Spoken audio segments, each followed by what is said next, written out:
Hello, welcome back to the Mr. Arsenal podcast for yet another one. Not an Arsenal podcast, but a footballing podcast, because basically we're going to talk a bit of Arsenal, a bit of Premier League, and a bit of international crap because we have to, because it's international break. Yay. As you can see, I'm joined by Sam. How you doing, Sam? I'm all right, mate. How you doing? Yeah, as we said before, we were live. International football's driving me mad. I can't stand it. So. Does anybody care now about international football? I mean, who cares? Really? Yeah. I mean, if you're playing second and third string players and teams, who cares? I mean, really? I don't know. Exactly. Big up Melina in the chat as well. So she's also asking, are we looking forward to seeing Partey? Trust me, we are. Well, I am definitely. Do you reckon we're going to see him? I think, as I said last week in one of my standalone shows I did, when I was in the midst of me complaining, apparently. But it depends on when. It really depends whether he's actually coming back from his international from Ghana, whether Ghana are playing. If he's arriving back Wednesday, there's maybe a sub appearance, maybe. If it's later than that, I don't think so. No, because he's got to have no time with anything, is he? He's got to have some time with the players and the club, at least before he plays. Yeah, and obviously, before I forget, we're joined by Russ in as well. How you doing, Russ? I'm all right, thanks, chaps. Completely new settings as well. Yeah, I was banished upstairs, so yeah. Big up. And look at that glorious Arsenal shirt he's got behind him there. That is a one of a kind. You put that on eBay, mate, you'll be a millionaire. Bloody hell. That's what I hoped about 10 years ago, but yeah, it never happened. It's a long-term investment, that shirt there.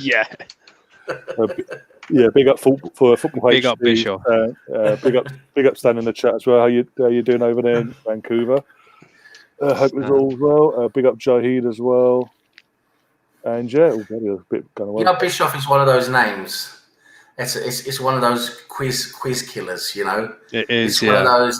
He's in that squad from that season. You got to name the entire squad from that season, and no one's going to get Bischoff.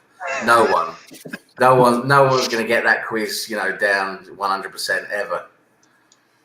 No, definitely not. A bit of a Mike, who am I? That literally no one will get that. The most obscure, it'd be the most obvious things. We'll be like, who? What? I mean, there's been some obscure Wenger names, hasn't there? And Bischoff's got to be up there, hasn't it? It really does, Well, what was it? Nelson Vivas. That's a bit of an obscure one. Number 7, given the number 7 shirt. There's a few names that come into my mind, very obscure, that didn't play more than, literally not even a handful of games, even less than that, maybe 1 or 2 games. Yeah. I remember there was like Stefan Mulls, and there was this Alberto Mendes. And Alberto Mendes, I kid you not, he can't have been on big money or anything like that. Or I don't think maybe he was so little known, and he can't have been on big money or whatever. Because I went to an Arsenal game when he was in the squad at Highbury. And he wasn't playing, obviously, but he was in the squad. And I saw him actually on the underground afterwards, going back the same direction where he was going. It was he. I knew it was him because I recognised him. And I said hello, and he said hello. No one else bothered and knew about him. I don't think anyone knew who he was. Alberto Mendes. Yeah, there's another one, and then there was. Bloody hell, who else is there? There was that... Stepanos and players like that, yeah. There was... Rami Shaban. Shaban, the goalkeeper, Sweden. We've had a few goalkeepers that have been rubbish. He was a crazy one, he was a nutcase. Yeah, oh wow, there's been some players. Oh yeah, just a few, but I think a few of them will pop up during the show, I have no doubt about that. But yeah, I mean, guys, how have you been coping in international football, first off? This international break. I'm going to be 100% honest with you. I've seen a little bit of the Norway games, a little bit, and England I really couldn't bother because I just saw it as like mostly players, just second string and that, I can't really be bothered with England at the moment with Southgate. With Southgate, I can't stand Southgate. I just think he picks the wrong players all the time. He has no idea what he's doing, and it's just. For me, England. What have I said? For me, England has. I mean, we have. I know it probably sounds like, oh, well, everyone thinks England's brilliant all the time, but actually, I think we have a pretty decent team on paper. You look at all the players we've got, there at disposal at the moment for us. We could put together a pretty decent team, but with Southgate, it's just never going to work because he just can't get anything out of this team. Well, he got him to a semi-final of World Cup. So yeah, but we should have won that. We should have bloody won. With a decent coach, we would have won that World Cup. I tell you.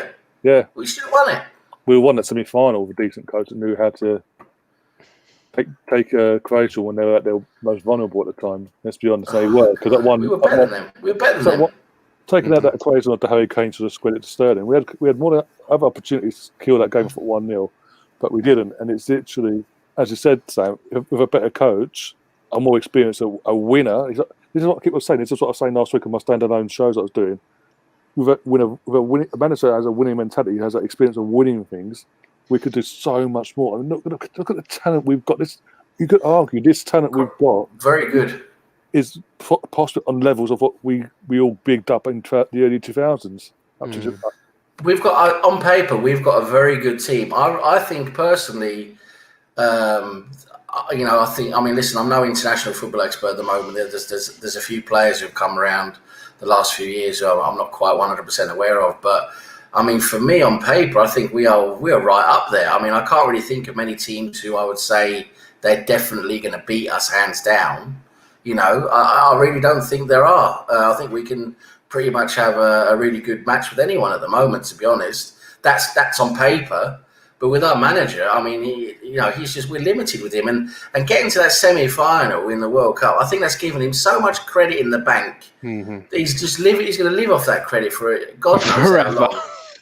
He's just going to get such a long, rope to live off of. His career is never going to end, is it? As the England manager, he's going to have to. Yeah. I don't know. He's going to have to resign or something. I don't know. But we've got to move on. And I was just thinking of it as a point of discussion for you guys. Who would you think would be a good England manager? Because I've got one suggestion, and I bet it's going to be very controversial. But I actually think this guy, thinking about the way he manages, what he's good at, what his strengths are, and basically, for what the type of manager he is, I think Jose Mourinho would be a good England manager. And I'll tell you why. There's several reasons. One, he's very good. He's very good as a motivator. He motivates players. He demands the best out of you. For each game, he wants quality and the best out of you. He's good tactically. He's still good tactically. You got to give it to him. He's still good tactically, which you need at an international level. He is that good to be at an international level.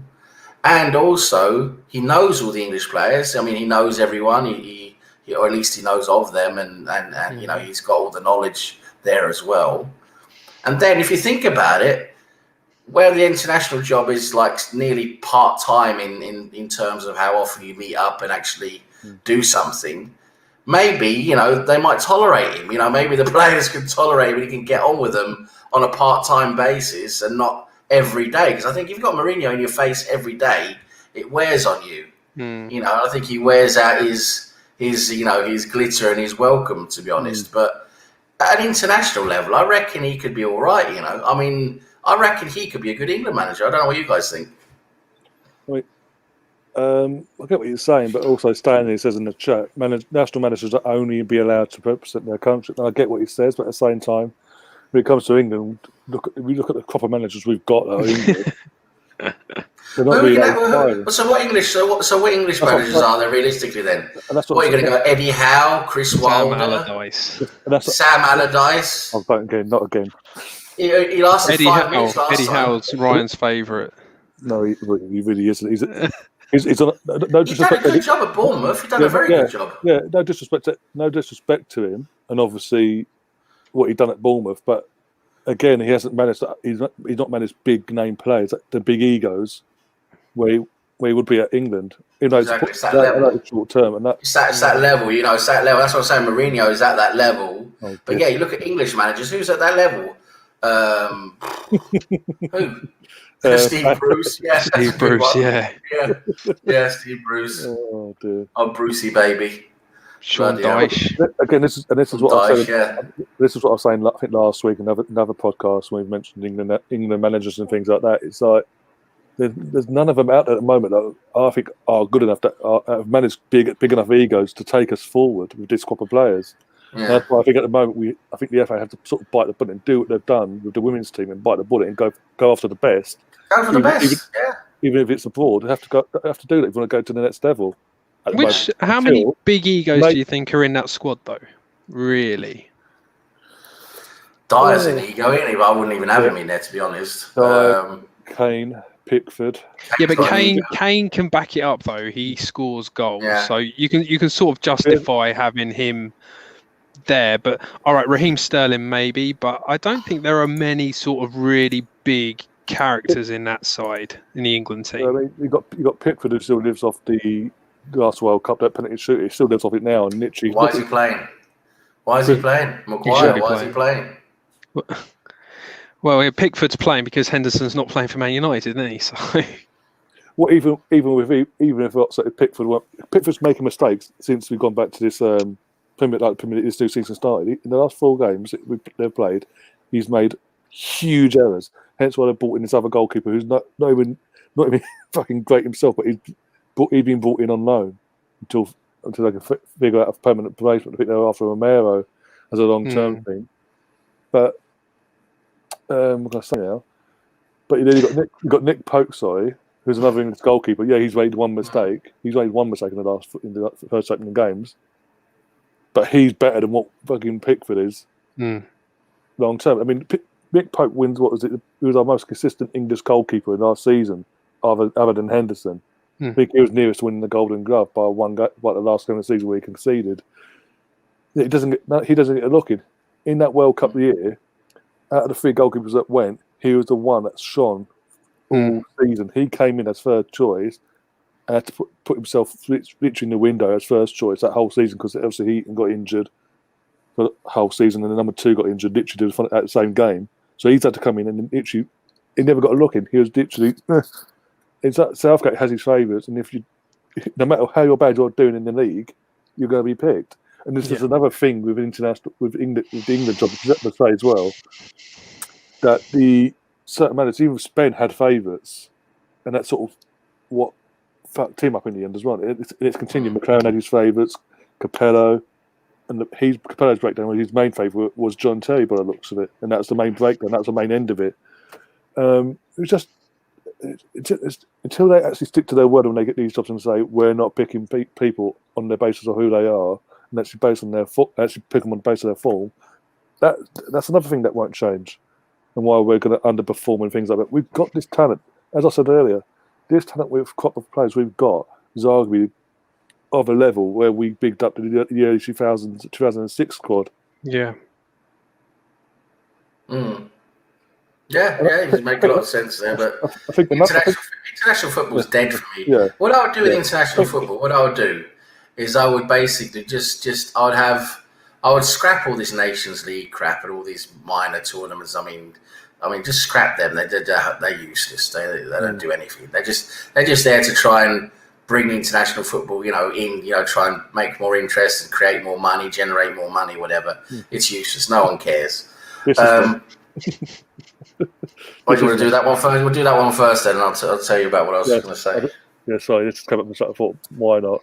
Does anyone remember when England fought about picking Almunia, who was actually after 5 seasons at the club, he was obviously eligible to be playing for England, throwing the goalkeeper as he was qualified by a wing. That's how bad our situation was at that time, remember? Yeah. We really was bad. We had a terrible goalkeeper situation, didn't we, at that time? Oh, yeah. At the time, was it Paul Robinson and all that at that time? Yeah, David James, Paul Robinson, all of them. Oh, they were all crap, weren't they? They're all crap.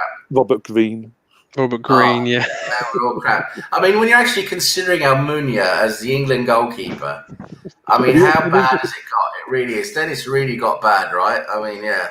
Anyway, what I was going to say about international football for me is we should scrap all those minor tours and scrap that. And what we should do, we should have a continental tournament, like a Europe tournament, Asia, North America, South America, Africa. And basically, you have a tournament like a league tournament there, and at the end of every 2 years. And then the winners or whatever, then you make a World Cup, basically, a World Cup of the best teams then the 2 years later. And you forget all the Euros, you forget all the other stuff and all that. You just have that. Every 2 years you'd have like a qualifying thing for each continent. And then 2 years after you have the actual, the actual finals. Yeah. And then just forget everything else. Just cut it down to a minimum and just keep it to the absolute best games possible, just big games, important games, and that's it. I mean, or else it's just pointless. It's like, Nations League. Nations League. What's the point of it? What is the Nations League? Literally, it's just a made-up thing that UEFA made up to cut out. It's for all these small teams to be able to get some chance of getting into the Euros. It's what? What's the point? Well, how is that the case? We've got literally all the big teams already qualified, and you've still got I mean, Scotland might have a chance, or Ireland might have a chance. I mean, Ireland got knocked out, didn't they, on penalties? But there's still look at who they're going up against to get to that final spots. I mean, it's ridiculous. But literally, also, as I said off air before we went live to you, Sam, whose bright idea was it when in the midst of a pandemic, just in Premier League alone, players, especially up in like sort of Sadio Mane, Thiago, who's just joined Liverpool and things like that, and other players in and around Premier League that have contracted this virus, tested positive at least for this virus. Whose bright idea is to get, international football's coming out. I know we've got players testing positive. I know, let's send them around the world. Yeah, exactly. To play for their countries. So for me, international football itself at this moment in time shouldn't be being played at all. At worst case, we assess things in come March as a whole. UEFA and UEFA come together and say, doing in a situation, if we know better than what we are now, Euros are going to have to scrap and just concentrate on the next World Cup. But in the meantime, no international football until further notice, because it's just not on. As we said, it just seems like it's vulnerable for us peasants down here. No, if you've got a bit of money behind you, you can do what you want. You can travel, do whatever you want. It's just ridiculous. It's just ridiculous, and you wonder why. Then you other people, not just in the UK, but people around the world, thinking, well, hang on, if it's okay for them, why have we got to stay indoors? Yeah. I don't know if you've seen as well. I think a journalist earlier on today put a tweet out on his social account with a picture of there's an event being at the London Palladium yesterday. And it was pretty much rammed. Apart from the bottom tier was completely rammed, no spaces, no 2 metre crap. Middle tier was pretty much rammed, but on the far left there's a bit of space. And upper tier was spaced out. But either way, that's a lot of people in an indoor place. We can't go to an outdoor event. No, Corona, you will die. No, I mean, with all these regulations and everything, even though they're in place to try and minimise the risk, at the end of the day, they're so poorly executed, they're so poorly handled, and people don't follow them properly as well, and there's no one there to actually make sure that they're done properly, that no one's taking charge. No. It just becomes pointless, If you got no one taking charge, basically the police just said, listen, we don't have the resources to do this, we can't follow this up, then what's the point? There really is no point then, is there? No, not at all. And it's another thing. I've got to sort of criticise the clubs as well, because obviously knockdown, apart from lots of Chuck Readers who put a fucking world on NHS and then fucked off out in the party, and literally within a few minutes, and Carl Walker going from Manchester to Sheffield because he mentioned he couldn't cope on his own. And literally, it's okay because he's got money. He had to go and see his family and things like that. Fuck off. But even at that time, the clubs, they put that statement as, they know they've done wrong, this, that, but it didn't punish them.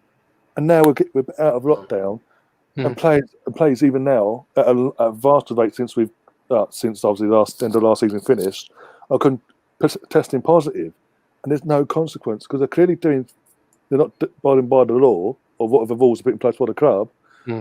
So if there's nothing in place for them to be punished, this is going to continue, and it's going to get worse and worse and worse. And the government will just go, okay, then you're not going to take in control. We're going to scrap it again. We're going to be back to square one again, like we were back in the back end of March. And I mean, and they've got the likes of Liverpool, Man United, have the audacity to set up this new project thing where they want the rest of the top six, us, City, Chelsea, Tottenham, and 3 other long-serving clubs to the Premier League to team up and take over the Premier League and make sure they're secure and fuck the rest, basically. I mean, you've seen those plans, and cut down to 18 teams. Then they want the what else was there? They scrap the league. We're not going to take part in the League Cup. Yeah, League Cup is not important anymore. Things like that. And there's a summer tournament every 2 years. Is that what it was, or every 4 years? I can't remember. No, every 5 years. Every 5 years, there's going to be some major summer tournament with the best clubs in the league.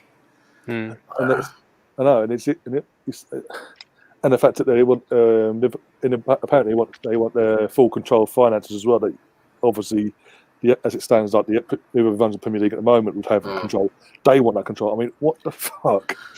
But apparently the restructuring and everything would give, because they restructured the entire football league, and apparently the restructuring would give £100+ million to all the league clubs. Between them, there'd be over £100 million that could be spread between. It would generate more, £100 million more for them to have, which could save a lot of these smaller clubs. Because at the moment they've got nothing.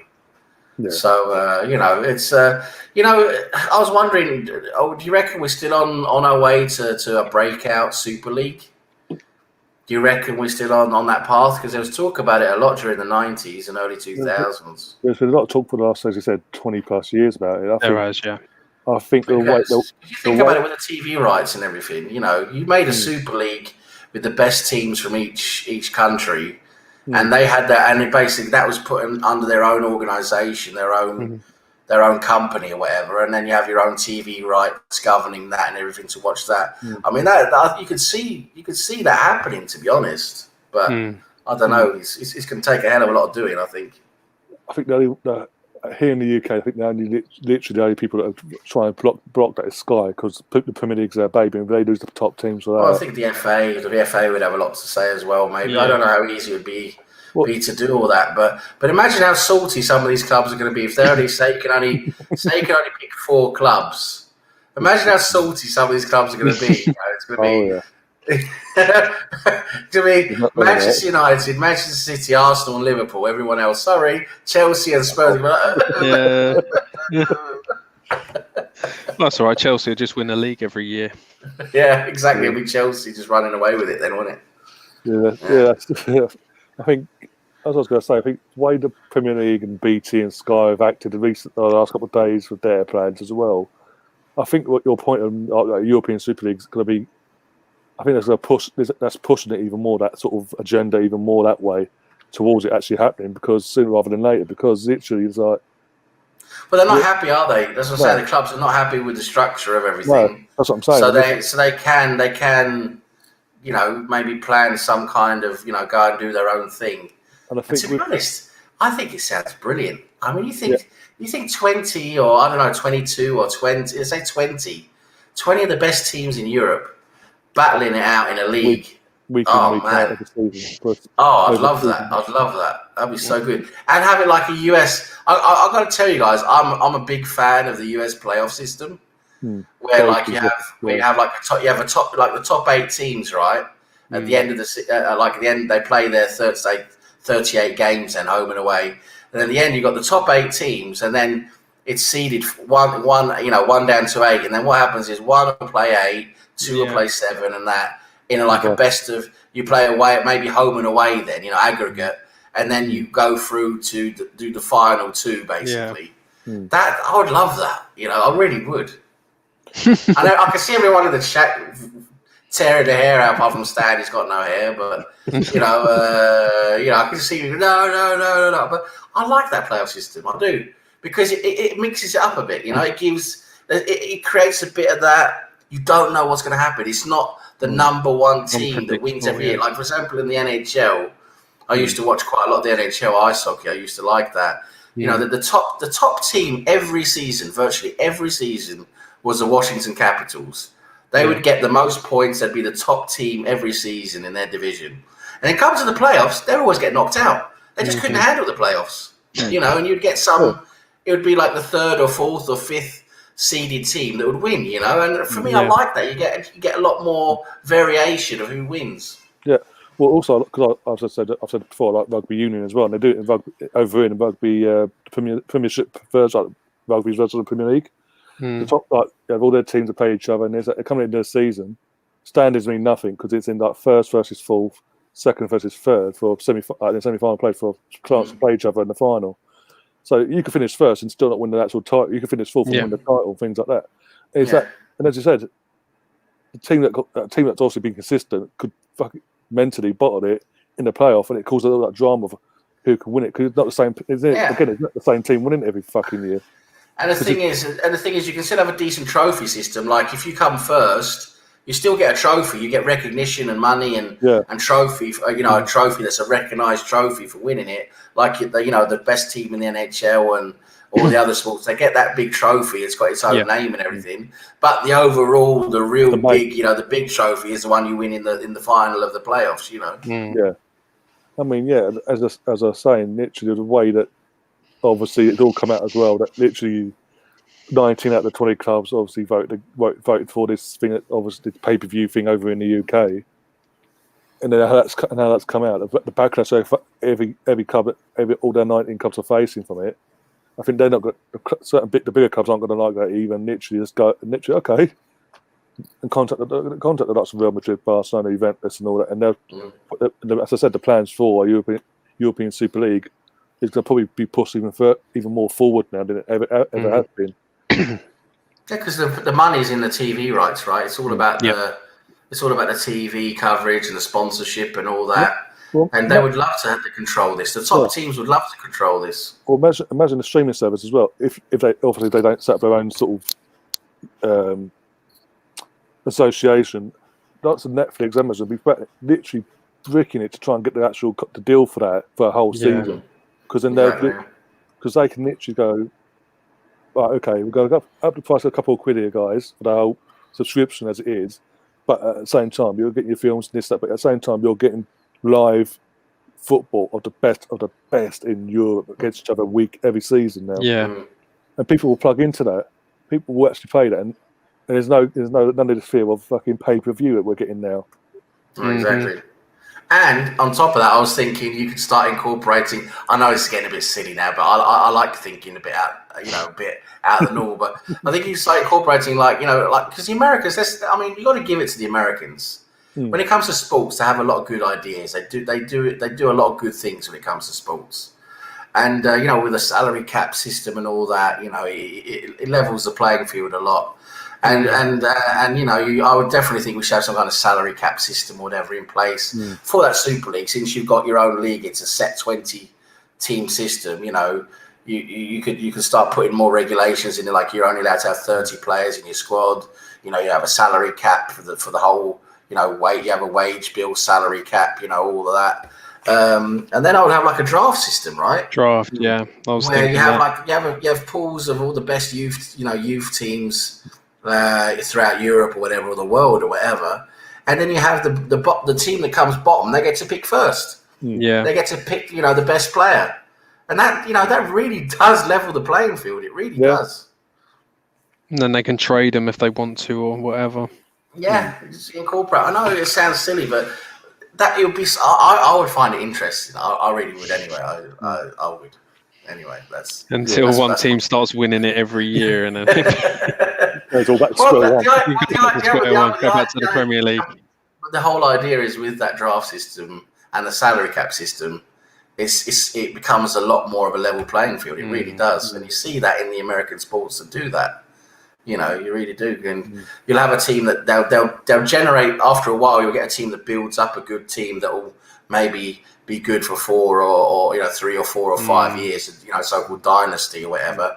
But then it breaks up because then they get to that wage bill level. They can't keep paying extra. They have to sell or trade or whatever, get rid of them. And when the lower teams then are becoming better, they knock them off their perch. Then it's it goes around again. Yeah, I mean this is a good incentive to sort of push that's more attacking football throughout. Yeah, score goals. Yeah. Stan saying the biggest change he would make is no points for a 0-0 draw. And suddenly, if you introduce that, suddenly you're seeing the teams that are sort of Brexit football, as people call it, actually no, we're going to fucking attack because we need the points. Because otherwise, it could be the difference between obviously staying up or relegation or winning the league, whatever. Yeah, it should be motivational. Definitely, there was a league somewhere. I think there was some weird league somewhere. I think they tried as a experiment. What it was I think they tried some tournament or something with some of the teams, and what it was you would get basically you would get, like, if you won a game, you would get the bonus points you would get with the goals you scored. Yeah. So if you scored, you scored 3 goals and you won 3-2 or 3-1 or whatever, you would get 6 points. Really? Yeah. So like Aston Villa now would have got 10 points, from their game against Liverpool. And it's an incentive to score goals. I think that's a bit silly, getting all those points for each goal. But yeah, definitely. So there should be some kind of incentive for scoring goals. I agree completely. There should be some kind of reward for it. Yeah. As I said, it'll be more interesting and more entertaining than literally, especially coming in near the end of the season when you've got a team fighting like need a point or something or a win, and the other team doesn't need to win at all. It's like a tactical thing of was a throwaway game. Yeah, the one that doesn't need to actually win is just set up camp and go for the 0-0 draw and force them, because maybe that other team needs a goal or two to stay up. Yeah, stay up, things like that. It eradicates that sort of tactic as well, because there's consequences on that side. Yeah. I mean, oh dear, what we've got around me. We've got one more international game as well. One more, bloody hell. Please. Who are we playing? England, Denmark at Wembley. Oh, Denmark. But saying that though, we did beat Belgium. Belgium are a good side. It was their B team. Come on, let's be honest. It's still Belgium though. It's still Belgium, but still they are still a top side, aren't they? They don't really have many bad players. Southgate forever. Yeah. No, but literally all serious. They didn't even have Courtois. It was Mignolet in goal for crying out, and the winning goal was deflected as well. Southgate will still be there in 2066. You've always got excuses, isn't you, Ryan? You've always got excuses. It's not excuses, just pure fact that the ball did deflect. That deflection took it towards goal. So that's still a goal, isn't it? No, it's still a goal, but I'm just saying it's just more luck than anything that we won. That's what I'm trying to say. Unlike on what was it, last Thursday when we battered the Welsh. There's lovely. There's sheep shaggers. Yeah, bloody hell. Talking of Welsh. Honestly, what good are the Welsh to the world? What have they done apart from shag sheep? What do they do? I don't know. What do the Welsh do? They slaughter cows? I mean, what do they do? Careful, I might get a dislike. Be careful. No, Brownie, he loves us. We love Brownie. We kid with the Welshman. We kid with him. He kids with us, we kid with him. But I'm wondering what the Welshman do. I think they had mines. They gave us Catherine Jenkins, and that's about it. They had mines, didn't they? They had mines. Silent Church. The Charlotte Church, yeah. She was a good singer, Charlotte Church. Got to give it to her. She was good. Yeah. And then she got with a bloody idiot. She was pretty as well, wasn't she, for a while? Gavin, what's his name? Gavin Henson, yeah. That's the one, yeah. Got with him the whole career. Went. Yeah. Yeah, touch of death that was. Yeah, literally. Fucking hell. Oh, dear. But yeah, it's just fucking... But even then, literally, as I sort of... Because I was going to do... guys know I was going to do a watch-along, even on my own with you guys, whatever. But as soon as I saw the lineup with Vince Southgate, going back to the England side of it, I just weren't inspired. It was so negative. We're playing a right back. So boring. We're playing a right back at left back. We've got players that played left back in the squad that he's purposely picked. I mean, Saka that plays left wing back sometimes for Arsenal. The whole point of him picking him was as a defender. I mean, come on. And he playing 3 CDMs and things like this. Playing Diet centre back just to get him into the squad. Just doesn't inspire me. This is what I'm trying to say. Friendly games. Oh, we can thank a Welshman for all of this crap. Thank you very much. Thank you for ruining the world, you Welsh bastard. The internet's ruined the world. It has, literally. Yeah. Anyway, so giving us all a voice, unfortunately. Oh, bloody hell! Social media. Honestly, it was much better before we had social media. I tell you that. Yeah, we had to pick up the phone and talk to someone. Oh, social media's just ruined everything. I can't pull that comment out. You give twats with no IQ a platform to talk, and that's what you get. I can't pull pretty that much, pretty much like us three. You said it, not me. Anyway, what I was going to say was, bloody hell, I lost my train. Yeah, international games, right? Friendlies, they're always so bloody boring. It's like friendlies like that. No one cares. Players don't care. No one cares. But when there's actually a tournament like a Euros or a World Cup, then it's more. Then you can see the players care. Then they actually do something. It's half decent to watch. But you see, friendlies, the players don't care. They're just there to go through the motions, aren't they? Oh, of course. And it's again because of the likes of Chelsea and Man City, the ownership that came along in the early to mid 2000s, early to late noughties, of the 2000s. That sort of changed football as well, and that greed and that disconnect that we once had between the club and the fan base, and this, that, and the other, the care the players had, even though they came from abroad, the care they had just went completely separated now. They went to a point now where, as you said, they don't care. We've got, as Brownie says as well, mercenaries. Literally every single one of them are mercenaries. Yeah. Anyone that plays for Man City is a mercenary. Do you think Robinho knew where Manchester was on a map before he went there? No, literally, he signed for him. He thought he signed for Chelsea. Again, they got blue shirts. Yeah, they got blue. Chelsea. He actually said the next day he thought he signed for Chelsea. He heard about. He obviously looked into Mark Hughes and all that. Yeah. Chelsea came in. Oh, Chelsea! He must have managed Chelsea. And went there thinking he's going to Chelsea in Manchester. So he didn't do his geographical research.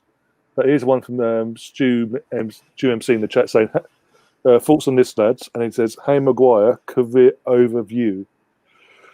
Hull, relegated. Leicester, 51 against in the EPL, shipped nearly 50 in all comps at United, and has shipped 11 in 3 this year at United. Fred Flintstone in Come on, mate. Fridge head. Well, he had one good season, didn't he? Basically, and that gave him that huge inflated price. And then you got stupid man. You got stupid Manchester United. Honestly, Ed Woodward's an investment banker turned football director. Yeah, literally. Right. The guy has no football experience whatsoever, apart from watching it as a very, very low amateur level. He's an investment banker who doesn't know how to spend money, basically.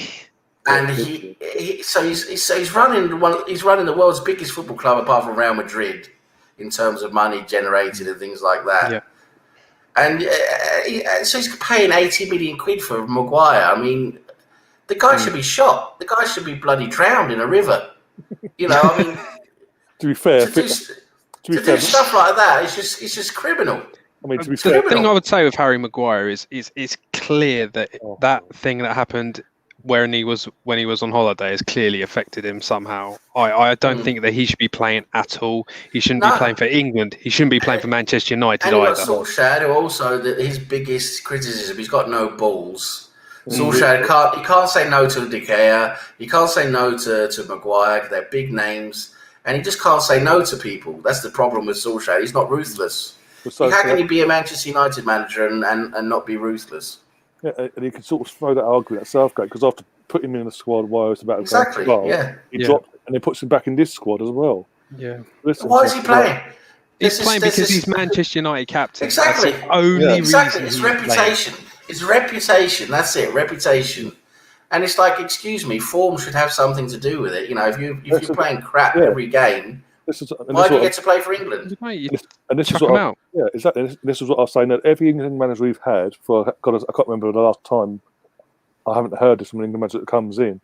Their first press conference to say, "I'm going to pick players that are based on form, not on reputation." And every time, straight away, they backtrack straight away. But there was always Gerrard and Lampard. Every manager tried it. I'm sure that there was something going on behind the scenes saying that they had to play or they had to be picked. It couldn't have come from the manager because no manager could ever get them to play together. And always squeezed in Gareth Barry as well, the same problem. Gareth Barry, another defensive midfielder, just didn't work with another defensive midfielder. You know, No. as England was playing a 4-4-2 back then, I remember mainly a 4-4-2 with two defensive midfielders. Yeah. You know, how you can't create anything. Yeah, exactly. I mean, it just makes you laugh, and it's like, how do these people get the jobs in the first place then? They Yeah, get but you would have favourites, thought don't even they? a guy like Capello could have got something out of a team Yeah. with Wayne Rooney, Lampard, Gerrard. You would have thought that he would have been a manager to get something out of them. Oh, definitely. I think he struggled motivationally, to be honest, because I think he was good tactically, but motivationally, I just don't. And also, you got to remember there's a language thing there as well. Yeah, there was. Yeah. You know, the guy didn't speak English very well, did he? So I think that's a bit of an issue. You know, it doesn't work quite as well through your interpreter, does it? You know, you just stay there going, the interpreter's going, "You guys are a bunch of bastards." You know, it's it's like with Emery, wasn't it? Really. Doesn't have the same effect, does it? You know, it really doesn't. I'll big up Lucas in the Good chat. evening. But, Good evening. Here we go. Here we go. Yeah, but this is what I said earlier again about Capello. That not only that does the get his actual message across and things like that. But his downfall was he had favours, and one of the favourites happened to be in the fucking spotlight at the time for being a racist, and that was his captain, who he then access captain, and then because he realised he had other leaders in the actual team, he went to the FA and went, I need to be reinstated as captain. And they went no because of what the shit was going on. Yeah, and that was that was his downfall, having that man as his favourite and having no actual work. And in the meantime, whilst he was captain, not working on other people, so they sort of build their leadership skills up. Oh no, just put it all on John Terry and hope for the best. Yeah, and look how that turned out. Well, I mean, it really it's a shame. I mean, we've had some things. Yeah, Mike Bassett probably 4-4-2. 4-4 fucking 2. He'd do a decent job, wouldn't he? I'll tell you what, compared to Southgate. Bloody hell. I think we could all do a better job than Southgate, to be honest. And the thing is, the team is that good, right? The team is that good that we could probably all get a tune out of them. Exactly. You know, it's not that hard. But we need that real. We need someone who's really, that next level. That's what we need. And Southgate's not it. I mean, come on, was it Middlesbrough manager? Middlesbrough manager got relegated after his second full season. Got sacked 4 games into that the championship season. You know, he was second because obviously Newcastle had won all their games. They had drawn 1. So he got sacked, and then went on that complete null. No one hired him until like 4 years later. That was the FA for the under-21s.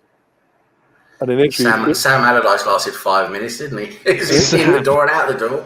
At least he's got the 100% win record, isn't he? So he's England manager. Yeah, 1-0, and it was Henderson scored the goal. Henderson just don't see what anyone sees in him. I've got no idea. It's just he's a workhorse. That's what he is. He's like a Ray he doesn't. Basically. Yeah, he's just one of those players. It's just like you probably don't appreciate him unless you support the club he plays for. I think he's one of those players who he doesn't really do anything.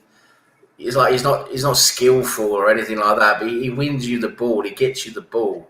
He's a workhorse. It's like with Ray Parlour for us. I mean, Ray Parlour rarely did anything, skillful, but he was just such a good workhorse, wasn't he? And he was always in the first team. Always. I mean, he was always starting games, wasn't he?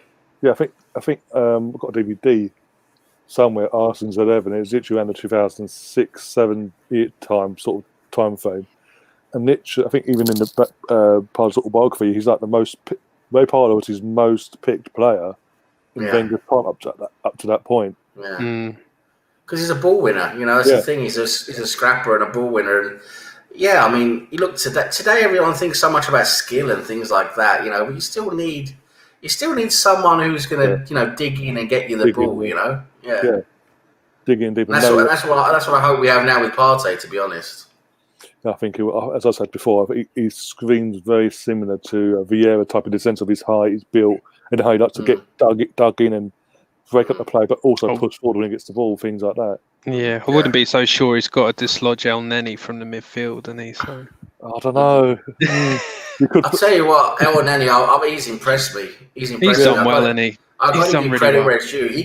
When I saw him on that first team sheet, I nearly screamed. I was like, what's going on? I was like, here? what the fuck is going on here?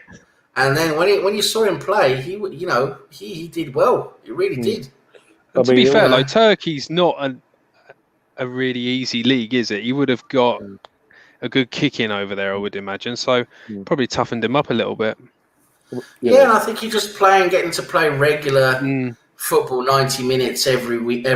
I think that helped him find a bit of stride and find a bit of form. With us, he was in, out. I think that helped him a lot, that regular football. And you got to give him a good credit. Eldani's really good at finding space and being available, being close to that back line, always being that easy pass out from the back line. That's so important to link up to the midfield, to have that passing option. And he's always available as that passing option. That is his real skill for me, is he's always available. Yeah, definitely. And it's like you said. And also, if I don't even notice, I think in the last couple of games, especially Sheffield United, he weren't afraid to drop deep and help out the defence and things like that, and get stuck in, really. These are things that, if we're being honest, we didn't really see when he came to Arsenal and under Emery and things like that. I think will give that freedom to do what he wants. Well, he started making a lot of mistakes, didn't he? He sort of lost his way a bit and started making a lot of mistakes, and you could see he felt like he was under a bit of pressure, and maybe the level was a bit too much for him and all that, and he was very underwhelming, wasn't he? And then it was like, oh, he's not good enough and all that. Rightfully so, because back then he wasn't. But now he's turned into, I must say, an excellent squad player for us now. I mean, I don't mind having him coming in now for Xhaka or Partey if one of them have to go off or whatever. Or things like that. Or to rotate against a team that not a top team or whatever. El Neni, I think he does a job now. He's a good player. He'll be playing a lot of Europa League games, I would imagine. Yeah, definitely, definitely, and early cup games and stuff like that. Yeah. I mean, also in the chat here, Brownie's saying, "I'm convinced that an escape to victory watch would be funny." Yeah, that would be funny. That's a funny film. Shadows is about Henderson. Sylvester Stallone is so out of place in that film, isn't he? I mean, you can tell. He's so out of place, isn't he? I mean, Jesus Christ. Oh dear! And also, Cheddars in the chat, one of our local Liverpool fans is saying, you will appreciate Henderson more if you see him play live. I thought the same, but he thought the same about us. But he's seen him live. And I can get it, but it doesn't help himself like he did yesterday when he dives to the floor by getting touched. I mean, Football Bounty's saying Henderson reminds you of Ray Houghton and Steve McMahon.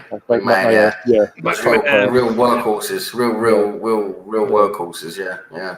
And in terms of what we'll talk about Mohamed, Stan saying Arsenal fans turn their nose up because he cost $5 million. That's another point. It's snobbery. You can't turn your nose up at someone's price. You have to get behind them. They are a part of your team now. This is because we're more in touch with our own fan base because the team we support. But it does seem like cost $5 million.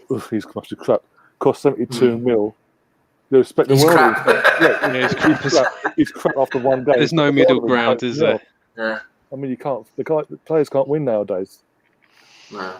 Literally, it's not because it's not. What was Bergkamp? He was like $5 million, wasn't he? It's like that. He wasn't that much. Yeah, Bergkamp was crap. $7.5 million. Yeah, $7.5 million. Imagine that in today's market. What the? It would come from Inter Milan. Oh, he must be really sure. What are we doing? What is Patrick Vieira, $1.5 million. That is crap. Yeah, don't give him a chance. He must be rubbish. Thierry Henry was, I'm trying to think now, 12 million money? It's about 12 million. Sylvain Wiltord was came later. Sylvain Wiltord was 16. I'm trying to think. Mark Overmars was a lot at the time, wasn't he? I can't remember. He was a few mil, it wasn't loads those because obviously. Yeah. Mark Overmars was a great sign. I was so pleased we signed him. Yeah, I thought he was actually he was a well-known winger. He was a well-known winger. Doing bits for Ajax, and we bloody signed him. Yeah, if anything, he was more of an integral part in Wenger's early years, especially that first full season, than what people could give him credit for. He was lightning. He was lightning quick. Bloody hell, down that left wing, he was lightning. And once if you got the ball in space, you were in trouble. Yeah. But the thing was, our most expensive player until we got Ozil, our most expensive player was Arshavin, 22 or 23 million. Yeah. Arshavin was 22, 23 million. Yeah. That shows you the level we've been at for a long time. We didn't spend a lot of money for a long time, and then we started it. We basically started the ball rolling with Ozil. We gave it a few more years, and then in the space of 6 months, we fucking spent over 110 mil on 2 strikers. Yeah. But hey, the club don't spend in that sense. They don't do it on a consistent basis, but they do when it's needed. It's not all the time, but it does happen. That's the thing. We do spend. But at the end of the day, it's winning stuff allows you that luxury. It's like Liverpool; they've bought Thiago, haven't they, this season? Yeah. So what a deal that is! 25 million. Things you can 25 million. That is the purchase of the fucking century, right there. Yeah. For someone of his ilk that's played for Barcelona at their peak under Pep when they were at their pomp. Yeah. And then then followed Pep to Bayern Munich, and he's been at Bayern Munich when they're the most dominant for the first time in 15 years nearly. I think since they fell off in the early 2000s, he's part of that pomp, that switch again. And those come to Liverpool, they're about to get their pomp as well. Yeah, Thiago's a good player. 25 million, wow, 25 million, what? And again, we all saw the difference that he made in that second half. That's the thing. This is the thing I try to explain to people. Quality, no matter where you go, if you're top level world class quality, it doesn't matter what league you go to, you are going to be good from either the first game or one of the first few games, because you're that good. You adapt. You just adapt. And Thiago is one of those players. You saw in the first game, he was pinging that ball around like he'd been here for 10 years already. Yeah. We've seen it with some of the other good players. James Rodriguez at Everton. His first game, he's pinging it around like he's been here for 20 years. And then we got Nicolas Pepe, who's played nearly 50 games for us now, and we're still arguing if the guy can use his right foot or not. I mean, sorry. Yes, we still want Pepe to come good for us this season, but he hasn't been anywhere near what we should expect from a player of that level. And how many games you need someone to adapt? 100, 200. Yeah, but it's stats would say that he's not actually been that bad. Also, at the same time, you've got to also remember. Well, he hasn't done what he's supposed to be doing for me. Yeah. I mean, I get what you're saying. He hasn't. I get what you're saying. I do agree with you. But on the other hand, I also got to take into the equation. The guy came to us with that. I was at Bystag, and we clearly didn't want him in the first place because he wanted Zaha, and that was clear as day from day one. And literally, the fact that fucking Pepe was scoring goals and saving his arse early on in the season, parts of the Europa League, and then he got dropped the next game. Things like that didn't help things. Well, he's scored a few goals. Yeah, he scored a few goals. Yeah, and that's what I'm saying. And whatever went off with Emery, whatever went off there as a whole didn't help things. And then obviously the Lundberg part-time thing with Lundberg, as we all know, the players knew that literally from the morning Emery was sacked. I think this is all, the guy at that level. It's that language. Again, there's that language barrier as well because he didn't speak a word of English, so it's that as well. I know we've got international players who can obviously speak fluent French or whatever to him. But is that adaptation as well? I think. Listen, our league's so much different to League One as well. I can understand. Yes, I can understand that some players are going to need more time than others. Exactly. Not everyone's going to hit the ground running. But I mean, we're over 50 games now. Yeah. Oh no, that's what I'm saying. I get what you're saying, and I'm just throwing into the equation. Obviously, everything else that went off this last season it's a weird one because the FA Cup final, he's argued his best performance. Then literally a few weeks off, and it's like he's now having to fight for his place now with Willian. Well, you saw Willian got that game against Fulham, and basically he had a very, very good game, didn't he? And that's given him his credit to keep on in the team.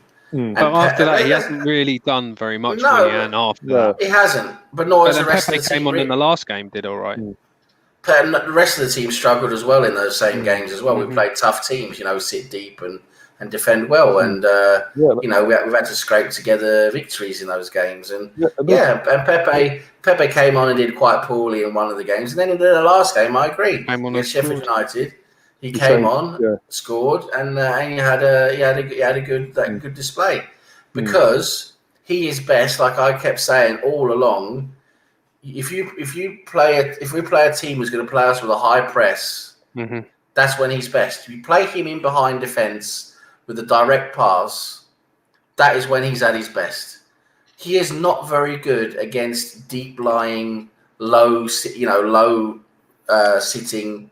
defensive teams. But that's the problem in the Premier League. You get a lot of those teams that just sit there, especially when they come to Arsenal, the Emirates, and they sit there because they know they're not going to get much out of us. I agree. Alyssa, I agree, but for that is the way they play against us because that is the way they think they can beat us, right? Yeah, exactly. Yeah, and that sort of tactic has worked for so many years, even at the back of the Wenger. It has against us, the counter attackers. A sit deep and counter attackers with a direct ball over the top. I mean, how many times do we see the route one over the top come and work against us? Score a goal and win. Well, I think Pepe would probably work away from home more than he would at home, if that makes sense. Yes, because away from home, teams are more likely to press us higher and want to win more. Yes, and that I agree. That is the time when we should use Pepe because Pepe is much better using his speed, getting in behind players than having 3-4 players in front of him where he's just basically ineffective. Just going back because we mentioned obviously Thiago being an absolute steal, 25 mil. I think also we've had a bit of steal as well. We've obviously touched on earlier in the show. Thomas Partey, 45 mil for a player of his quality. So for someone who everyone can argue, not will say they can try and argue. This guy is arguably the best player in his actual position in the world at the moment, and it's 45 mil in today's market.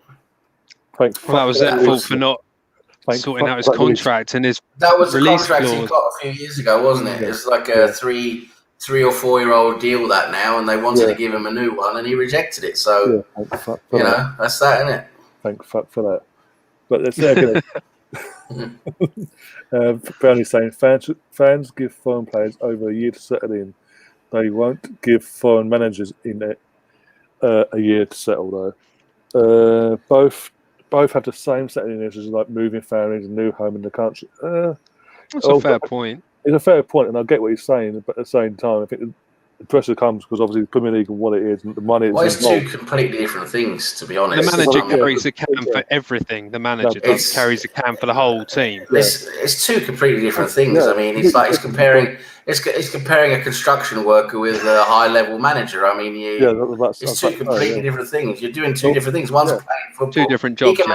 He can make a mistake and it doesn't matter. A manager can't make a mistake. He's going to lose a game. It's results business. He's got the responsibility of the results and everything, and that's it. I mean, and that's about to say that, but and also with managers, because they're just there to coach or manage the team, the players. There's more pressure on them because it's one man coach managing an entire squad. And the money that's involved in Premier League, in football in general, in the big European leagues, the pressure is more on, as you said, Sam, the managers, because there's more expected of them, especially if they're of a high quality. A top club. It's literally you have to hit the ground running, or else after a few games you could be out. I mean, Leicester City's even the Sun. Obviously, now the Sun's in charge now, but even when his dad was around, it was literally they have this thing of if you lose 8 games in a row, that's it. Because more than that. If they keep on for another game and they lose that game, it's unlucky and things like that. So that meant. Look at PSG. They sack managers now because they're not winning the Champions League. Everything that happens domestically doesn't matter because they're expected to do it. You're expected to win the league. You're expected to win the cup. That's just a given. And if you don't get to if you don't win the Champions League, that's it. You're out of the job. That's been Real Madrid for years, isn't it? You can win the league as manager of Real Madrid, but if you don't win the Champions League, mate, you're gone. I mean, Tony Turner also in the chat did put it up before, but I took it off. Who gets more league starts this season? Pepe, Saka, or Willian? I don't think it'll be Saka. We're talking about the rest of the season. For the, out of those three, it's going to be Willian for sure. I think, yeah. Willian will start, yeah. Willian closely run by Saka, and I think Pepe is just as it Yeah, stands. Pepe's going to be more of a substitute. Impact player, yeah. And as an impact player, I'll tell you what, as an impact player, he can be really effective. Yeah, bring him on with half an hour to go against some tired legs, he can be effective. And this, again, that goes back to a game I mentioned before, back in the last season, Europa League. He didn't start, and obviously came on. We were 2-1 down. Mm-hmm. 2-1 down, and it was at the Emirates. And literally, he came on, ran that team ragged. I can't remember who we were playing though, but literally ran them ragged and literally got 2 free kicks in like a few minutes and scored in most of the last 10 minutes of the game. And sort of because, as you said, the opposition was literally like, on their knees. He was able to put the performance in where it was like, wow. And obviously, he had an influence in the game. And then exactly. At the moment, I think that's where you can be more effective for us, is to come on as an impact sub. It's a good weapon to have. Really, you've got someone who can come on and run people, like you say, run players rugged, and he might score a goal. Come on and score a goal. He's got it in him. It could be a very effective weapon to have. Yeah, definitely. Talking of weapons, obviously Aubameyang being our main weapon at the moment, didn't go on international duty because of an ankle, slight ankle. It's not nothing major, but a slight ankle he took during the last game as well. But he continued that. It doesn't even seem to be nothing major. But would you be concerned if he's still got a little niggle there? Would you be concerned for Saturday starting him or not? I think he'll be all right. To be honest, I think he'll be all right. I think it's just precautionary. They've kept him away from Ghana, but sorry, not Ghana. Was it Gabon? Gabon he plays, so yeah. So I think it's just precautionary. I think he'll be okay, but of course, if he feels the twinge, we shouldn't risk it. Of course not. I mean, we do have other options. We can play Saka down the left, Lacazette or Eddie down the middle. Yeah, that is true. It's just But I think our main concern is if Tierney's not allowed to play on Saturday, who's playing left wing back or left? Then I'll put Ainsley Maitland-Niles there. I really would. Ahead of Kolasinac. Literally, I'd have to back Bellerin at right wing back. Back three of it'd have to be at the moment. I don't know if Mustafi's available or not. So Holding, Luiz, Gabriel, and as you said, Ainsley on the left wing back role. Yeah. Because if it's Kolasinac, we're in trouble against City. Him not familiar with that role is better than Kolasinac. That's the level he's at. Yeah, that's saying a lot for Kolasinac. No disrespect, but still. Yeah, but the guy is just a walking disaster. And also, as I've touched on before, I think it was I was saying, but Socrates being dropped and obviously Ozil not being put into the Europa League squad.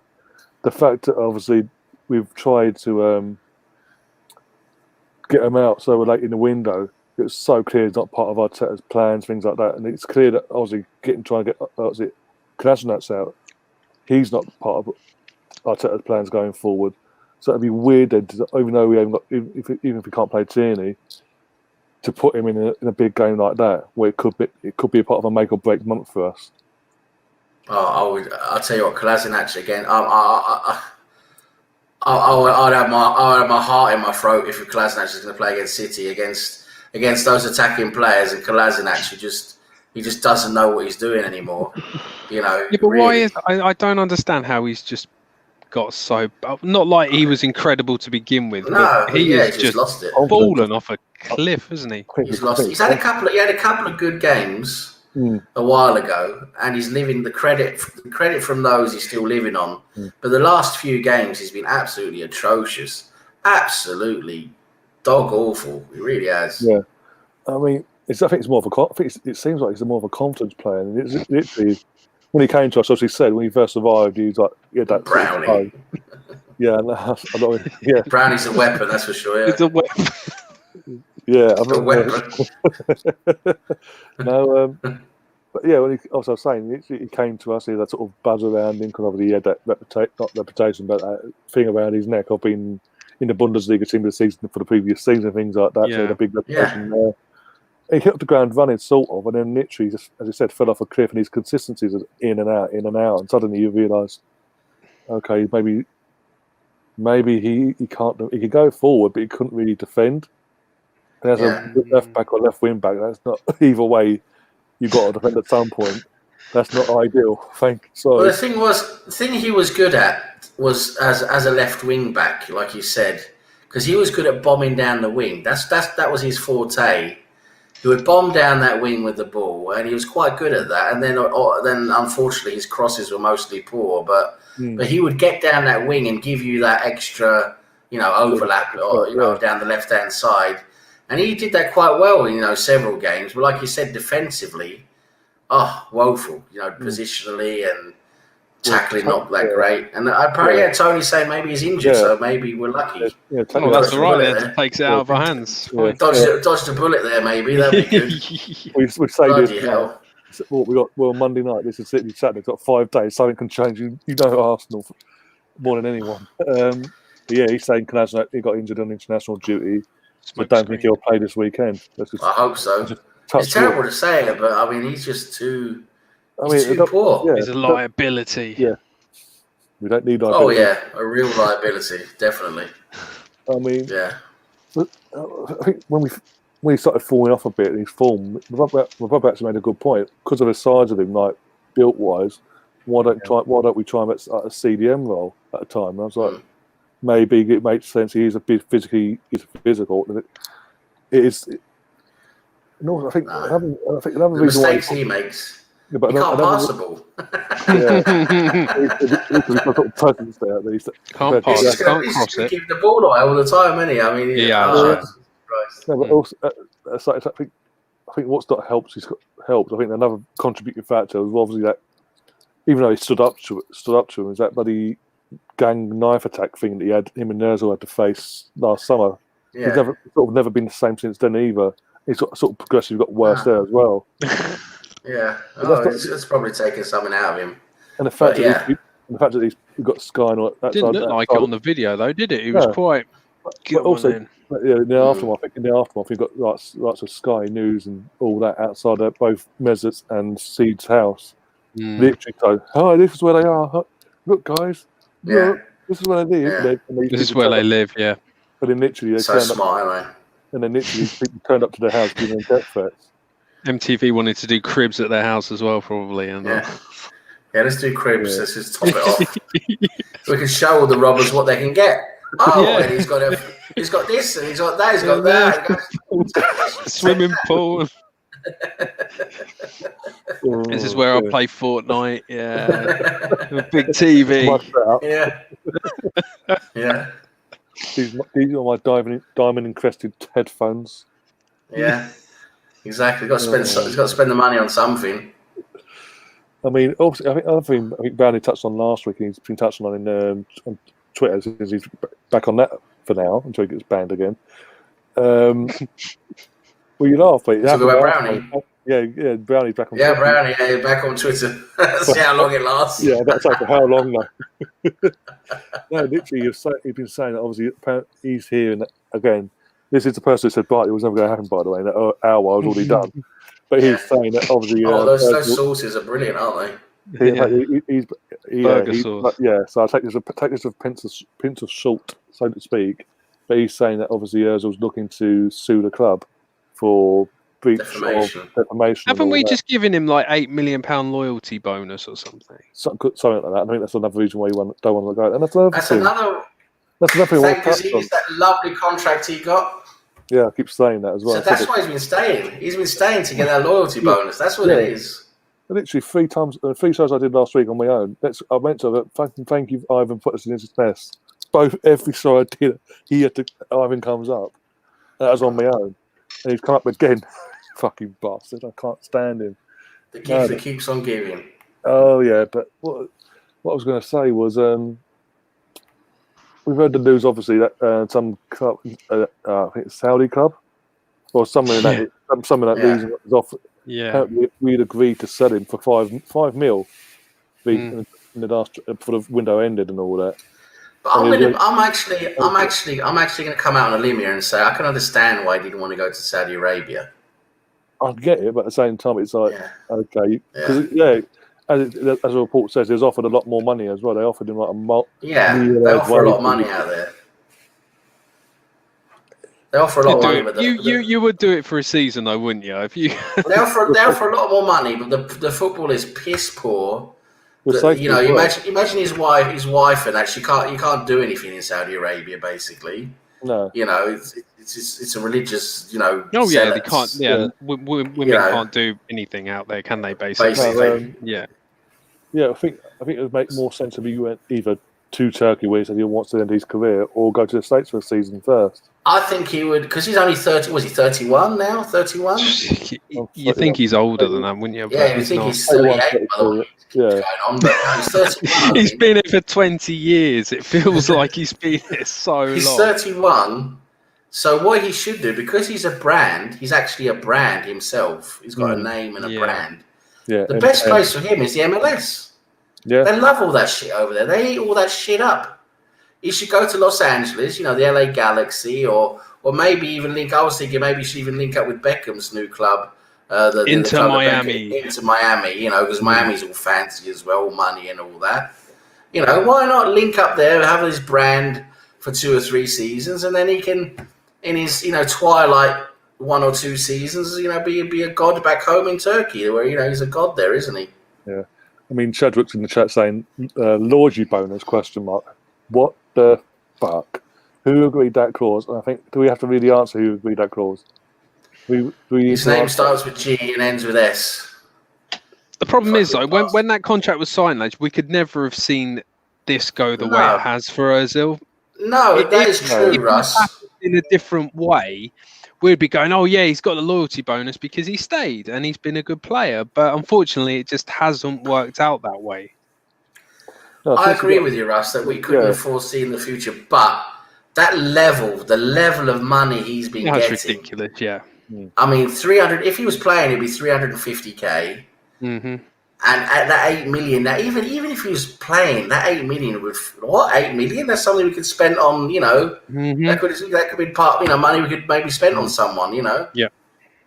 Yeah, Tony's also saying in the chat, I think the Saudi deal was the one Ruben in July and August, because I remember there had been murmurs about him leaving back then. Yeah.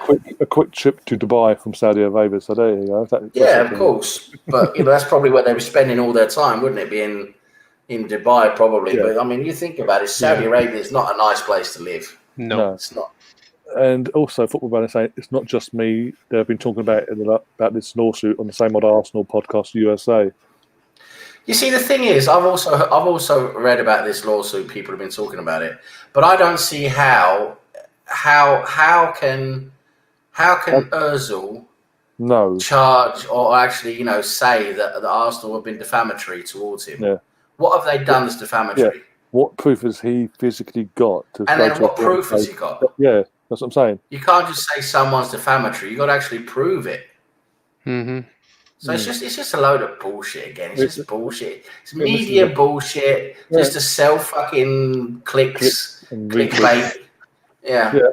And also, Burnley says that at the same time, Arsenal panicked as they faced losing both Sanchez and Ozil at the same time. Yeah, of course, that's why he got the deal. He basically said, give me this. He knew Sanchez was walking out the door, so he said, okay, well, you want to keep me? Well, hey. You give me this. And and Gazidis, who's shitting bricks, knowing he'd probably be lynched if he didn't keep hold of him, basically gave him what he wanted. Oh, yeah.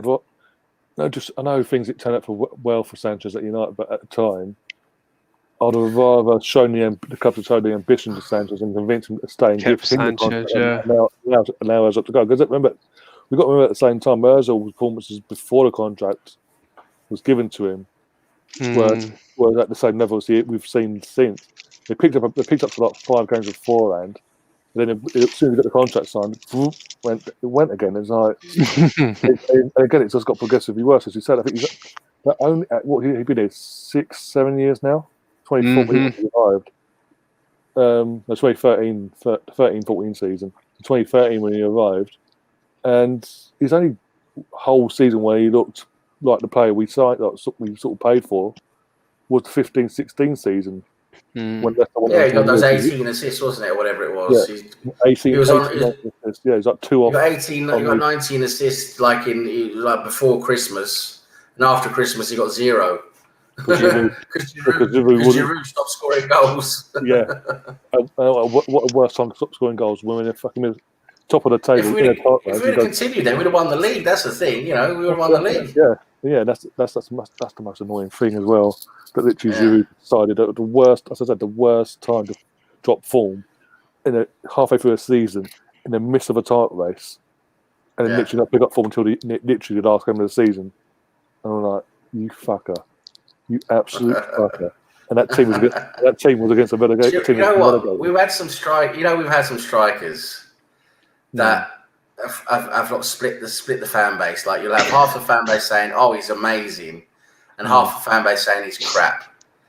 Because Adebayo was this player for me. I remember so well a few of my mates back then who I was hanging around with at that time. We were so split. A couple of us like, "No, he's shit." And the others were like, no, he's amazing. He had one good season, didn't he? Because Adebayo is his player. The same with Giroud, right? The same with Giroud, the same with Adebayo. They're very similar in a similar type ilk of player where they have this skill in them. All of a sudden, they can show this amazing skill that sort of just blinds everyone. Like Adebayo, he had that skill sometimes. We're like, where the hell did he get that from? And Giroud with that scorpion kick thingy or whatever was behind his back. Where it was, where the hell did he get that from? And it's like, wow. And Giroud was genuinely very good on his head. He could score a goal from anywhere on his head. Brilliant. Which didn't make sense playing Arsenal. We only played balls on the floor. But anyway, that's another story. That's one of Wenger's tactical geniuses. But anyway, but Giroud, most of the time, when the ball was at his feet, he was a complete clown. And the same with Adebayo. Every other game, he was missing open goals and he couldn't fucking pass. And the guy literally didn't know the offside rule. Do you remember that one time? Was it Bentner or whatever? There was, and he just run clearly ahead of him. He didn't know what the offside rule was, and got the pass, not knowing he should have stayed back to get the pass to be onside. He ran ahead. So it was just so clear the guy didn't know what the offside rule was, just completely so up and down in his performances. The same with Giroud, and it was like the fans who saw the good sides of him were like, "Oh, he's brilliant, he's amazing," and then the fans who only saw the bad sides, "No, he's crap, he's useless." But Giroud's got 100 caps for France, hasn't he? So he must be doing something. Well, right. That's because France could tactically play to his strengths, right? They played that one striker up front. He can use his head and hold up the ball. That's what he was good at, holding up the ball and heading it. That's what France do. Yeah, they also remember if Benzema didn't face the shit that came to him a few years ago, would Giroud be getting these caps for France? At that level, he'd get the odd appearance here and there because they're both similar players. Obviously, Benzema got that Champions League playing for Real Madrid has that behind him. But and I must just agree with Tony in the chat. By the way, we should be suing him the other way around. I want to sue Ozil for being a frog-eyed fraud. That's what I want. I mean, Cheddar's in the chat as well, saying people blamed Ozil bad performances on the players around him. He's the luckiest footballer. And this is another thing. When we did sign that first full season, I remember being at the cup final, and literally fans behind us were talking about Ozil, and like, he's bug useless. Back then, they say he's fucking useless. Of course, he's got to look world class at Real Madrid, and you got Ronaldo and Benzema in your attack. And you got to think about it. They did have a point. You got Ronaldo, arguably the best player in the world at the time. Through, literally. Well, the thing is, Ozil's one of those last what you call a luxury player, right? Yeah. You got to just let him do his thing because he's not going to be working. He's got no work rate, so you just got to let him do his thing, and you have people who clean up behind him, right? That do the work behind him and give him the ball. You got people who do all the work and give him the ball. Then it sort of halfway works, right? That's why you play party. Ozil will probably be all right. Yeah, probably actually would. To be fair, now with party behind him. But anyway, but in a team where you're expected to press yourself and give 100% of yourself, that's why Arteta's not using him because the guy's got no work rate. He's got no work rate at all. No, as I said, it's so frustrating. Yeah, I'll put that in a second. But I didn't know Tony had it in him. It must be that Davy Crockett hat he's wearing at the moment. Bloody hell. But before I put that up on the screen, guys, this from Owen from the Laguna Crack saying, remember at the time of him signing, it was similar to how we were feeling now about Uber, that we had to sign it. Sad it hasn't panned out. The sooner his saga ends, the better for everyone. And that's the thing. Until he goes, for the rest of his time here, we'll have that to and fro between him and the club, back and forth. It's just a talking point, isn't it? That just doesn't need to be there anymore. It's been there for so long now. Yeah. He's a distraction. That's what I was saying. He's a big distraction. Every time he tweets, it's a huge event. It's a huge PR event. Yeah. And everyone talks about it. The fans, everyone, and I can guarantee you the players feel it as well. I mean, they must be so fed up with Ozil behind his back. I bet they can't wait to get rid of him behind his back. I bet. Yeah. Because I've been reading now again. I don't know whether it's true or not, but I was also reading. Yeah, I can read sometimes, every now and again. Arteta's also keeping him away from the dressing room now, because he used to be allowed in the dressing room for games and everything. But now this season, he's not even in the dressing room. But that was the end of it. Was when he was holding his little umbrella, wasn't it? That was the end for me. Yeah, sitting there miserable sin. That. Yeah. And that was the last time we ever saw him, I think. Yeah, pretty much. Yeah. Hasn't been on the bench at all, or anything in any way at all since then. But also, Tony says in the chat, Lord Bentner lost 400k in 50 minutes playing roulette. Did he manage to keep his trousers up though? He's a complete twat, that guy, honestly. He's a complete and utter He's twat. a nutter, isn't he? He's a nutter. Oh, yeah, he's a nutcase. I bet being around him for a day is amazing, though. They should make a reality series. Yeah. They should make a reality series following him around. Flying the wall thing, so he's really like... Bentner knows best. Call it Lord Bentner. That's what they should call the show, Lord Bentner. Bentner knows best. Yeah, Bentner knows best. Lord Bentner. The Lord and Saviour, Bentner. Oh, bloody hell. He really fancies What a header he scored agained Spurs, though. That was amazing. Just comes running off straight. And he lived off of that for years. Yeah, he lived off of that for years. That was the one thing about Bentner that really hacked me off at the time. Being I was in my early 20s at the time as well, so that's only age. But literally, it was just... He had that one great season on loan at Birmingham City. Obviously came back to us with his he straight away bought into that hype, and he thought he was big I am. I remember the Champions League game. Obviously, he scored the goal, but literally came on wearing pink boots. I mean, you've got to be some sort of player to wear pink boots. I remember also Carling Cup final 2011, and then to build up to it, there was an interview of him. He's like, when I scored that goal against Ipswich in the semi-final second leg, all I saw in my head afterwards was me lifting the trophy, like lifting the League Cup and things like that. And came to the final, he didn't do fuck all. When he was when he's playing for Denmark in the World Cup, before they went to the World Cup, was it 2010? I think it was. Was it that World Cup? I can't remember. One of those World Cups back then when Denmark were in it. Yeah. And he said that he was on national TV just before. I'm talking national TV in Denmark now. Yeah. Just before that World Cup, they're talking to the players, that's going off.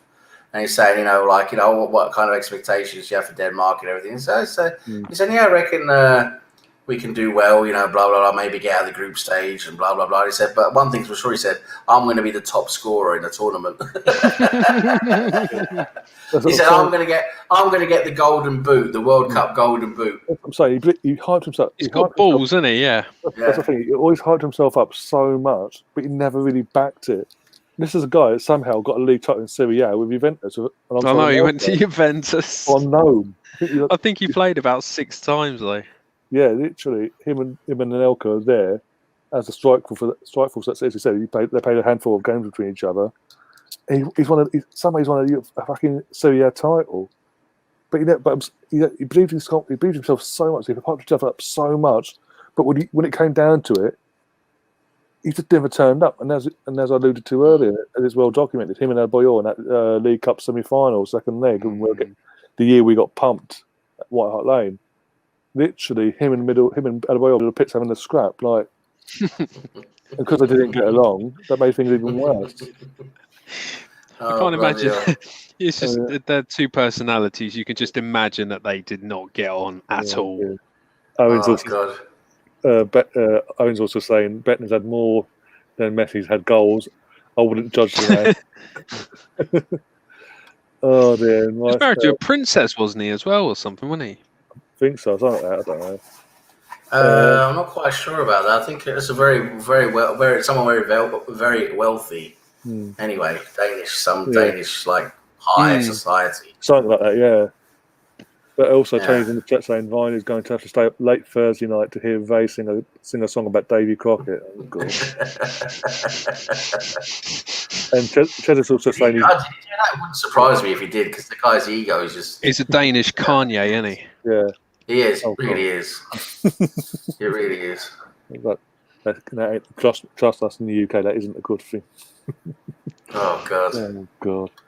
But yeah, he's just never backed up. That's the one thing that pissed me off about him. He was good at youth level. Remember, at youth level, he was brilliant. Brilliant at youth level. But then he did okay. He was an okay player, wasn't he, Ryan? He was an okay. Okay. He overhyped himself, is what I'm saying. He hyped himself up so much that when you came down to it, he never backed it up. Well, he was a Peter Crouch, but thought he was fucking Pelé, didn't he? You know, The thing is, though, he never backed it up at any club he was at. Really, he never really scored that many goals. I think he went to Rosenborg and scored a lot of goals, but that's but in Norway, anyone can score goals. I can score goals here in Norway. You know, I can score. I can score goals, and I'm grossly overweight. You know, that's how easy it is. But his most consistent season was the season, the season when Birmingham City came up, but he was literally their striker. Yeah. In the Championship. Yeah. He came back, Wenger gave him a chance, and there on in, it was crap, basically. Let's be honest. There's even controversies here at Rosenborg as well, where I remember reading about him in the papers. There's always some shit he was doing. He would rent... Because what it was, they had to actually give him quite a lot of money, obviously, you know, to get him there. Yeah. He was the best paid player at the club. And he still had some money, whatever. But what the guy would do, you'd rent a private jet. Him and it would take some mates or whatever, a bird or whatever. He'd rent a private jet and fucking fly off to, you know, everywhere, all around Europe every weekend. So, you know, the amount of money he must have splurged on private jets and stuff. I mean, Jesus Christ. Was it I think it's the World Cup you were talking about as well. I'm trying to think now. Was it World Cup or the Euros? The 2016. I think it was one of the two.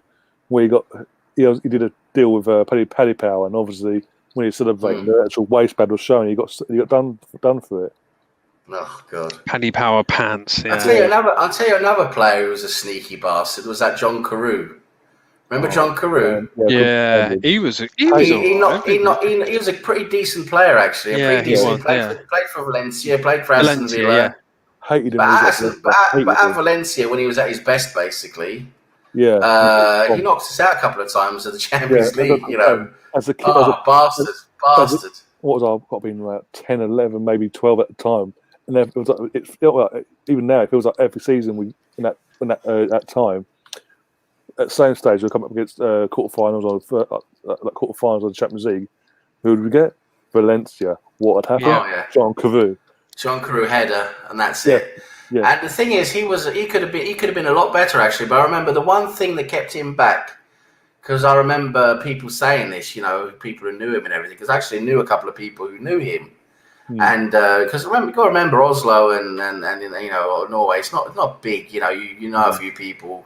You're not far away from the people who are well known, and that's obviously he grew up here in Oslo. He's an Oslo boy, and that, and everyone said the same. He's a lazy kid, lazy at training, brilliant ability, natural fitness, and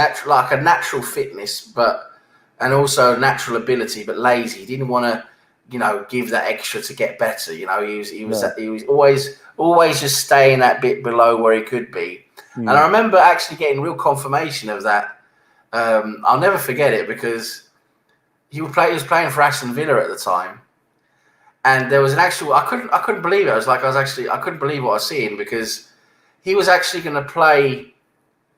It was Aston Villa. I think there was a Sunday game They was going to play a Sunday game at Villa Park, and of course they got to be training all week up until the game.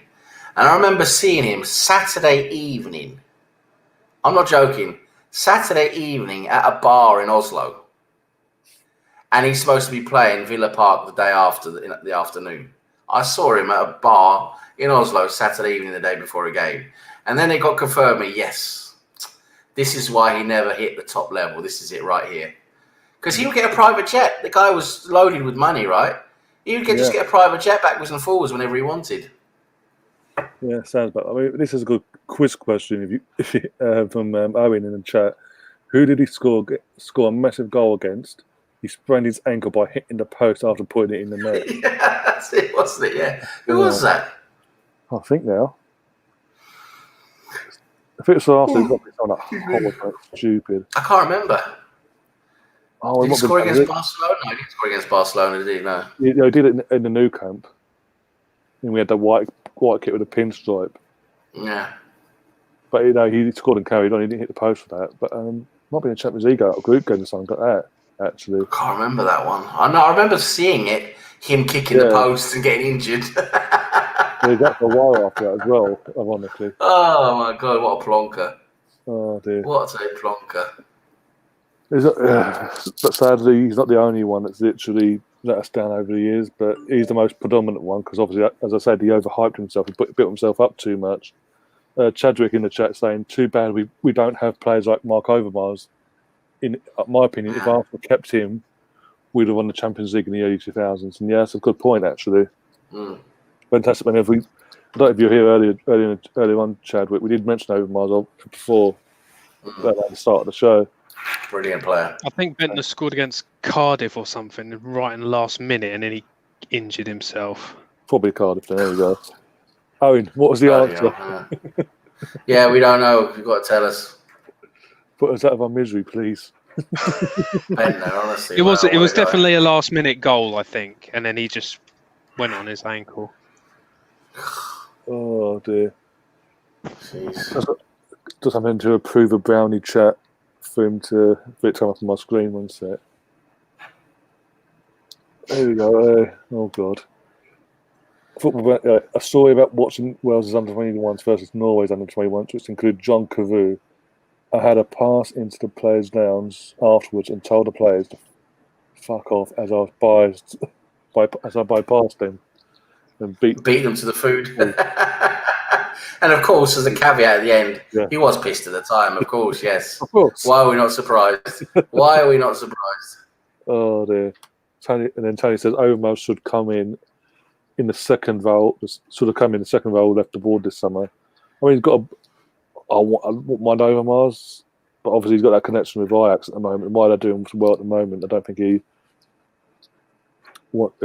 obviously, I think at some point he'll want to come to Arsenal because of that connection he has with us as well. But at the moment, whilst things are sort of okay over there in Ajax, I think he'll stay where he is. I think we've got actually more chance of getting Bergkamp at some point. I'd love Bergkamp to come in as a coach. Be involved in the setup.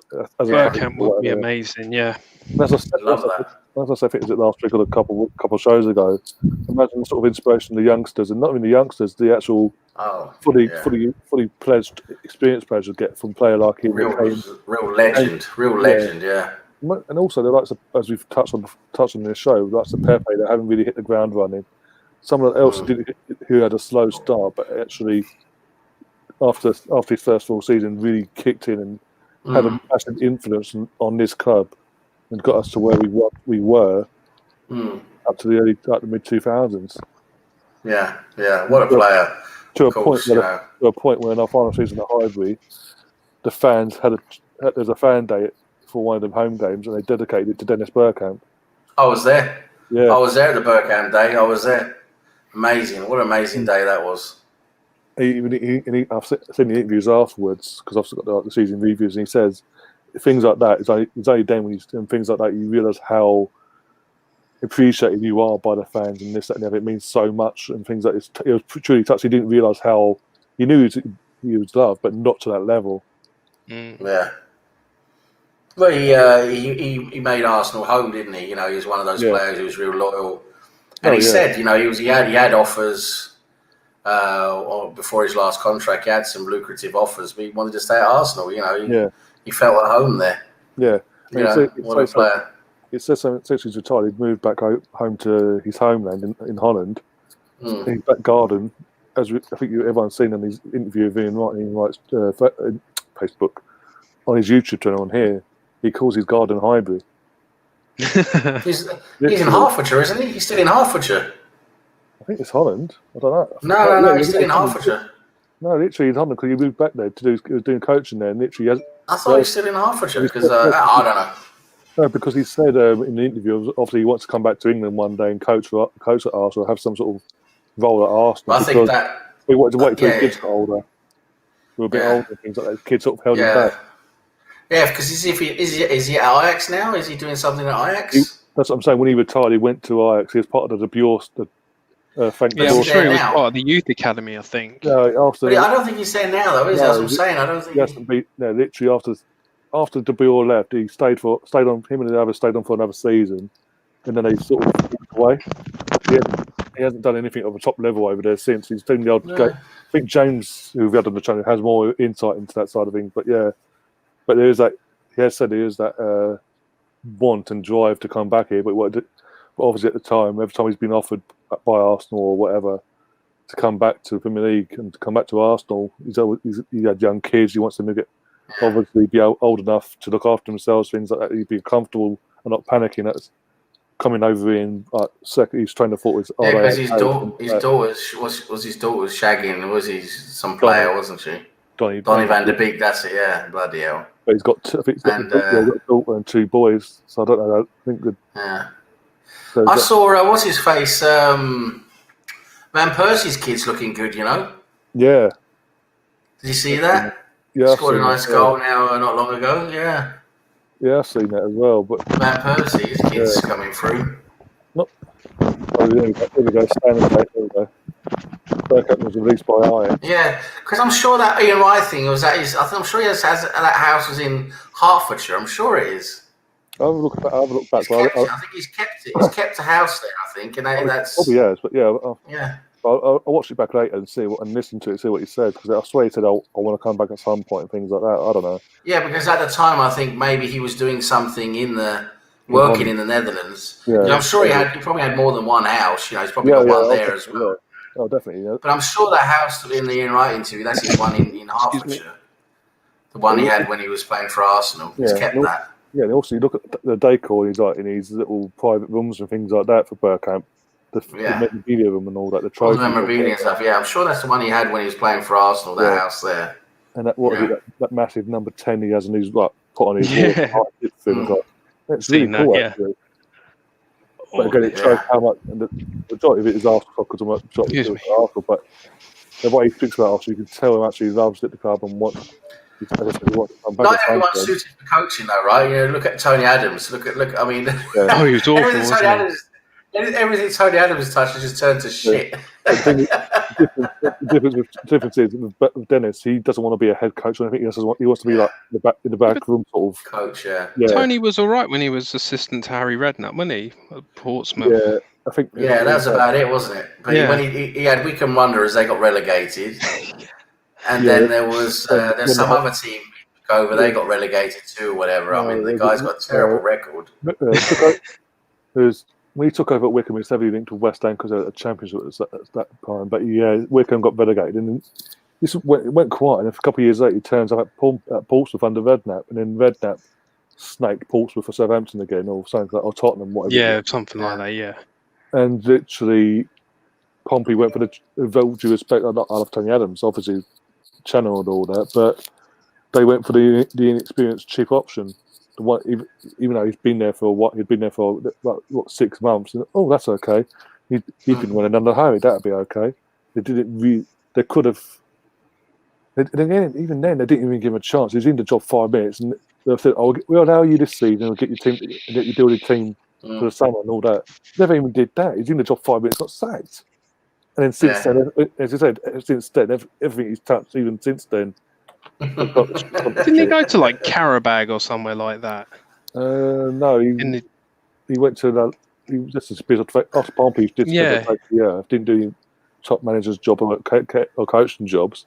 I'm sure he went somewhere in the Middle East. Then he just popped out of nowhere in Spain a couple of years back for Granada. Granada, yeah. So it's Football Brownie's talking about it down there in the chat, yeah. Yeah, literally. Literally, by the time he'd come in, literally they're basically all but relegated. But he's obviously said, "I've got to stop him from leaking the goal and putting them in at the other end and things like that." And literally the next day he's in his training session, and because there's no sound of this, people seeing what he's saying and whatever. He's explained it since, but at the time, obviously, he's just literally in action.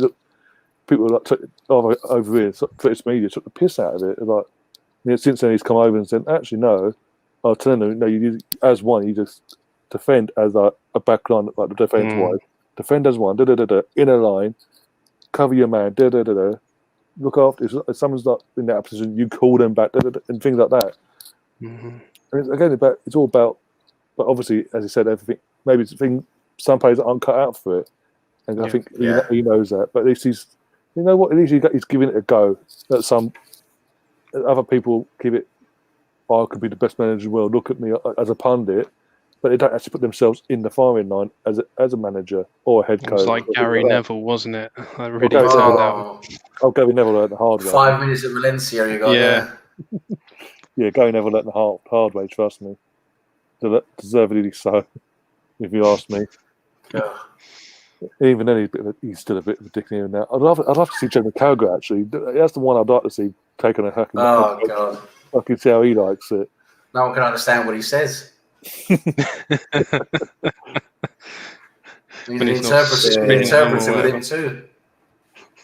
Yeah, what was it? Yeah, he's saying in chat, Brownie's saying Tony Adams is part of the company who owns Granada. Well, he's part of the company. I knew he was friends with the guy that owned it. I didn't know he actually part of the company. Amongst other clubs. Oh, that's another thing. That one set. Other clubs in Europe, and they got relegated. A part of in the Europa League.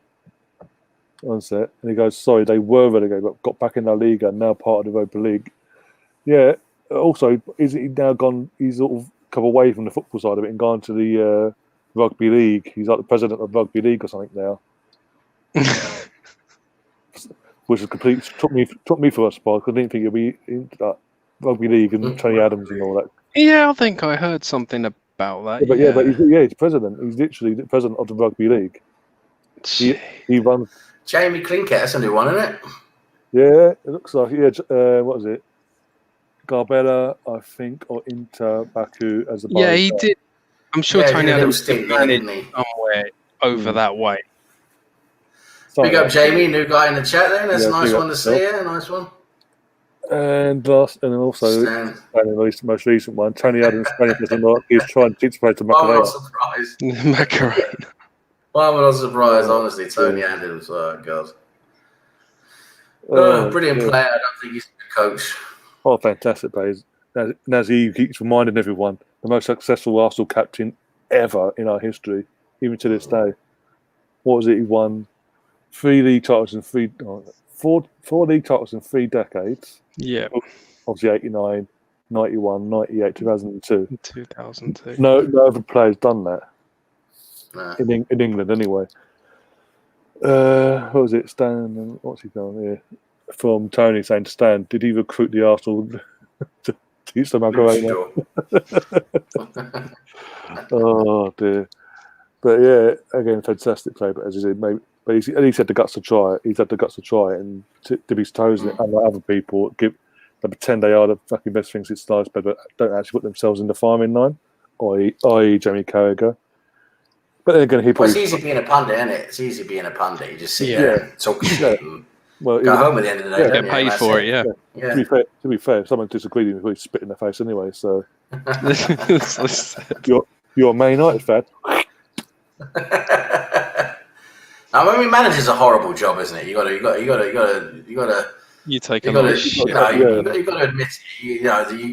got all that responsibility and the results at the end of the day. It's all down to you. You lose a few games, that's it. You're out of the job, aren't you? I mean, there's no. At the end of the day, I mean, you get a nice compensation package, don't you? The guys that set themselves up properly with it do that. Yeah, like over here in Norway. I know I'm talking a lot about Norway, but there's some fascinating stories. There's this manager here in Norway, He's a specialist. What he's really good at, he's a real motivator. He never lasts anywhere more than 2 seasons because people can't stand him. He's a real controversial, tells you straight, just tells you without any filter what he thinks of you, and real like worse than Mourinho, worse than him. But he's really good at motivating players. He gets players to really play their best for a short period of time, and then they can't stand him, and then they're fed up and want him to go. So he's made a career out. What he does is I'm not kidding. I think he's managed about 10 different clubs now. Where with each club, now listen, this is actually quite impressive. With each club, his job was to they were facing relegation each time, and they would sack their manager and hire him. Yeah. And his speciality is to get them out of relegation. To come in, shake everyone up, say, "Come on, fucking get your socks up. Let's get out of relegation." And I'm not joking. He's done this for like 10 different clubs now. So basically, he's a cross between Joseph and Allardyce. He's like a manager for hire, to get you out of a spot of bother, basically. And the thing is, they give him not a long-term contract. They give him like a 2-season contract. Yeah. And he would just go after the first season. He was like, "Oh, no, I can't be bothered with this." He enjoys the challenge of getting a club out of relegation. Anyway, he's made a fortune out of this because each deal he gets, with the reputation he's gained for this now, they give him a huge amount of money, obviously, for these contracts up front. He gets a huge signing-on bonus, and he gets a nice severance package when he quits. And he's made an absolute fortune out of this now. And you got to give it to him. He found his niche, and he's good at it. But he's an absolute twat. No one likes him. But it's like Jose, isn't it? Jose sort of self-destructs and then gets a massive payoff, doesn't he? It cost like what did he cost last time? I can't remember, but it cost us. Unai Emery cost us like what, 7 million or 8 million or something like that, wasn't it? Yeah. I mean, these guys that's why they didn't want to get rid of him. Yeah. But then major money. Yeah, and there's no with that side of things with Unai Emery. It sort of had to bite the bullet. It was either pay the 8 million there and lose that, or potentially you lose 40 plus million, which they obviously did because they didn't get Champions League, but at the same time because of the Europa League winning the FA Cup, that sort of softened the blow, so to speak. Yeah. And hopefully touch the wood with Partey. That's a Partey coming in now, giving us that sort of not just a solidarity in the midfield, but that extra option when it comes to formations and change the formation. That we're playing that sort of flexibility. Yeah, so much flexibility and everything that comes with him now. Hopefully, that can give us more of a chance now. Which I think it does. When we're seeing our so-called rivals, how they've started their season respectively as well. I mean, I'm gonna put my neck on the line. I've done it since day one, and before the season even started. We did the league prediction bit. I think third is we are 1 foot on third. It's in our hands, so to speak. It would have been, I think, 40 in our hand to lose if we'd got another creative midfielder involved in the deadline day as well. But we've got a squad good enough, and the way they've played and the way Arteta's changed things in the last few since he's come in. I mean, again, as I said, you look at the other teams in and around us, the Mourinho side of things at Tottenham. Yeah, they beat Man United 6-1. You have to fucking do that. It's Ole Gunnar Solskjaer. And again, touch on Man United. Ole Gunnar Solskjaer. Look, they're buying players they don't even need. They're panic buying. I don't even panic buying, but they panic bought in fucking Cavani on a fee. Cavani, what? Wow, that's another one, isn't it? You got mind you, they have made one shrewd signing in that Regulion though. I mean, he could be one for the future. That guy. Apart from him, nah, it doesn't make sense. Yeah, Tottenham. Regulion went to Tottenham, didn't he? Sorry, is it Tottenham? Sorry. Yeah. They made a shrewd signing at Tottenham. Yeah, sorry, he went there. Oh, was it Tellers then? Tellers who went to United. Alex Tellers, yeah. Yeah, so he's decent, isn't he? But basically Luke Shaw is an absolute car crash, isn't he? But, But yeah, decent player in tennis. But yeah, Van der Beek doesn't make any sense. That never made sense to me. Cavani's just so overrated. Completely overrated. Panic signing. I get it, it's panic signing because the fact they give you number 7 screamed panic because obviously who was linked all season to have number 7? Jordan Sancho. What did they do? Mm-hmm. They fucked it up. You heard Goldbridge's plan, wasn't it? Yeah. He thought it was going to happen. What a twat, honestly. Jesus Christ. Again, he does things like, he says things like that to get the bloody people going, what an idiot. But everyone swallows it up. They swallow it up, don't they? Because people clip it up, put it out there, and it gets more views and more people coming to subscribe to see his nonsense. Yeah, just want to shout out Brownie's channel. You go and check it out.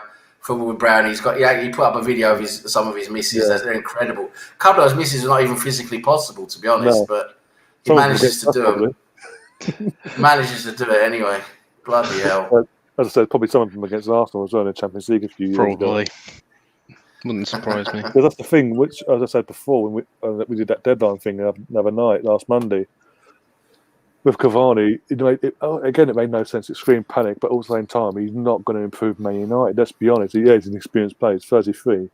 But PSG, when Ibra left, literally, you got PSG that season, and I was under Unai Emery, and Cavani had chance after chance after chance, and literally just got one. He's one of those strikers, and he's 10 chances to score. Yeah, he made Giroud look good.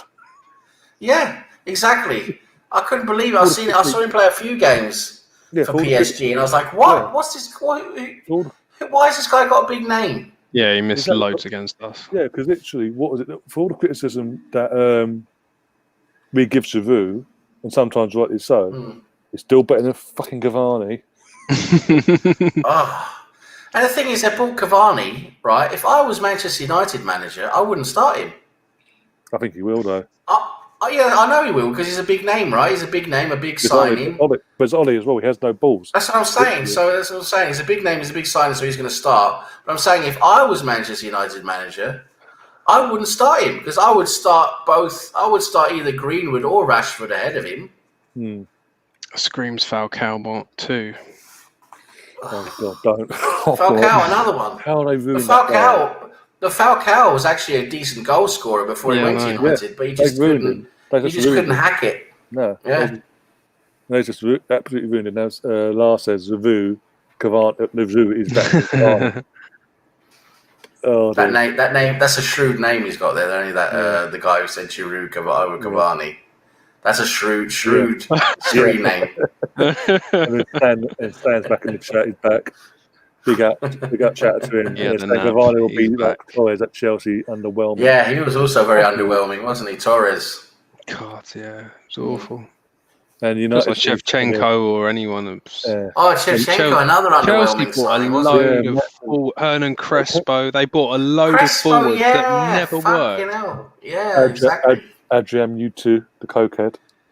The other guy from Serbia as well, I think. Can't remember his name. Oh. Serbia. Wasn't that Adrian Mutu or something else? No, he was Romanian Mutu, wasn't he? No, I'm saying where he came from, as in what league he came from. I'm trying to think there. I have no idea. But also saying United with the typical big name signs. Yeah, but it's a big name in actual name because he played at PSG. You pretty fucking doodah. But when it comes to big name, he's not a part. It's not, no disrespect, a Partey or a bloody Kezman.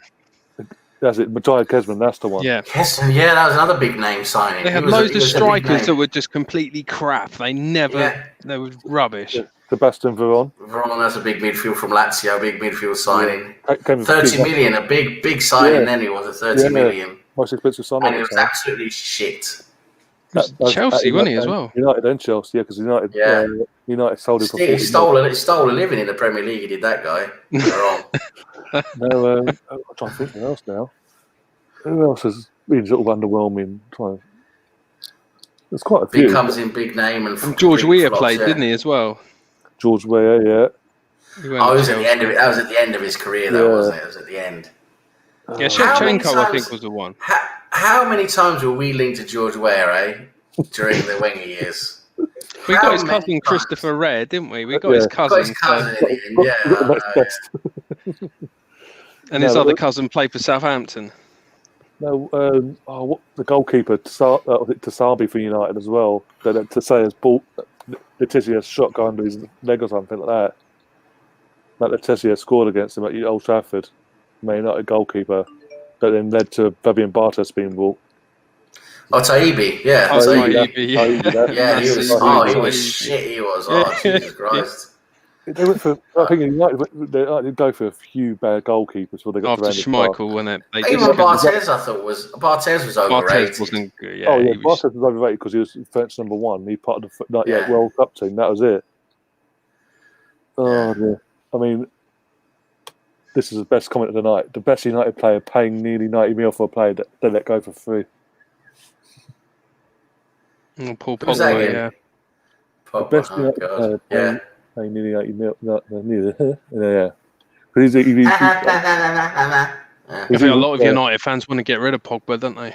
Well, he's even come out and said, if Madrid come call me, and he's saying to Madrid, come get me because I want out of here now.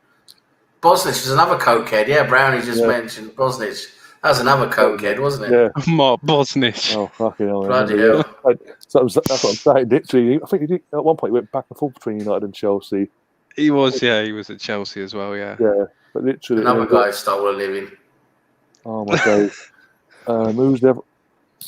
I'm trying to think who he was now. We had Almunia though. We had Almunia. How the hell did we accept Almunia as our first goalkeeper? Honestly, I think it was just fucking cheap and cheerful at the time. Well, he had a couple of seasons that were decent, weren't they? They were like, oh, he's decent, okay, he's decent. But we knew straight from off he wasn't number 1 quality. Let's be honest. But literally, what Chelsea have done this summer is what, as I've been touching on, what we did back then was literally just spend all money we did have, spend it on the midfield in attacking sense and in our attack. And fuck the defence basically, and they'll get the goalkeeping situation for years and years and years. And look, Wish he never got rid of Szczesny though. oh, don't you just start? I couldn't stand him. It's so. I think he was another one that was overrated. Yeah, he's at Juventus. He took over Buffon. Yeah, but he fucking do that. I could be he's another big-headed player, wasn't he? Big-headed. No disrespect. Yeah, but also no disrespect. Mark Poom. Mark Poom. We brought him in as a third choice, didn't we? For one season, and then I think he retired then. Yeah, we brought him in as a last resort, didn't we? Like a third choice in case of injury and that, yeah. I think brought him for one year on season, went off to Watford and then came back to us as a goalkeeping coach for a couple of years. I was like, what the fuck? Yeah. Mark Poom. Alex Manninger, there you go. What a player. He was quality. He was quality. Great, yeah. Yeah. I think he got shafted a little bit. He then got shafted because Seaman, of course, got his place back, didn't he? Of course, but then Seaman also acknowledged at the time that Manninger having the performances he put in that 96, 98, that double winning season sort of pushed David to better himself, even at that late age. You think about it, it's a bit akin to the Leno Martinez situation, isn't it? Yeah. Because David Seaman was like the Leno back then, the big number 1, and Martinez comes in, does really well like Manninger did. And then Seaman, he got his place back basically. But people were asking questions, weren't they? They were asking questions. Maybe Manninger should have stayed in.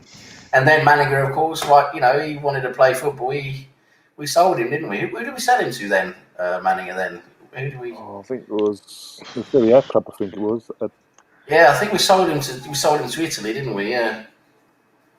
Yeah. Well, here's another one.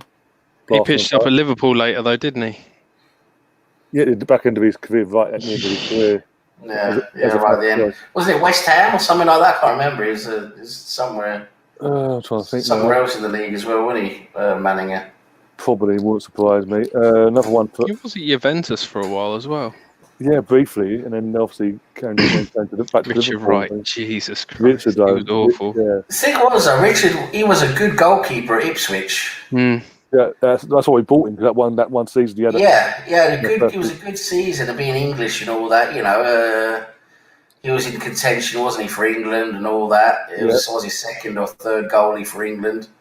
And I thought, I could see why we bought him, but he just couldn't handle it. That's again, he bottled it. Yeah, he bottled it. Well, the levels, even back then, the levels between Ipswich, with all due respect, and Arsenal, the levels are massive. Huge, yeah.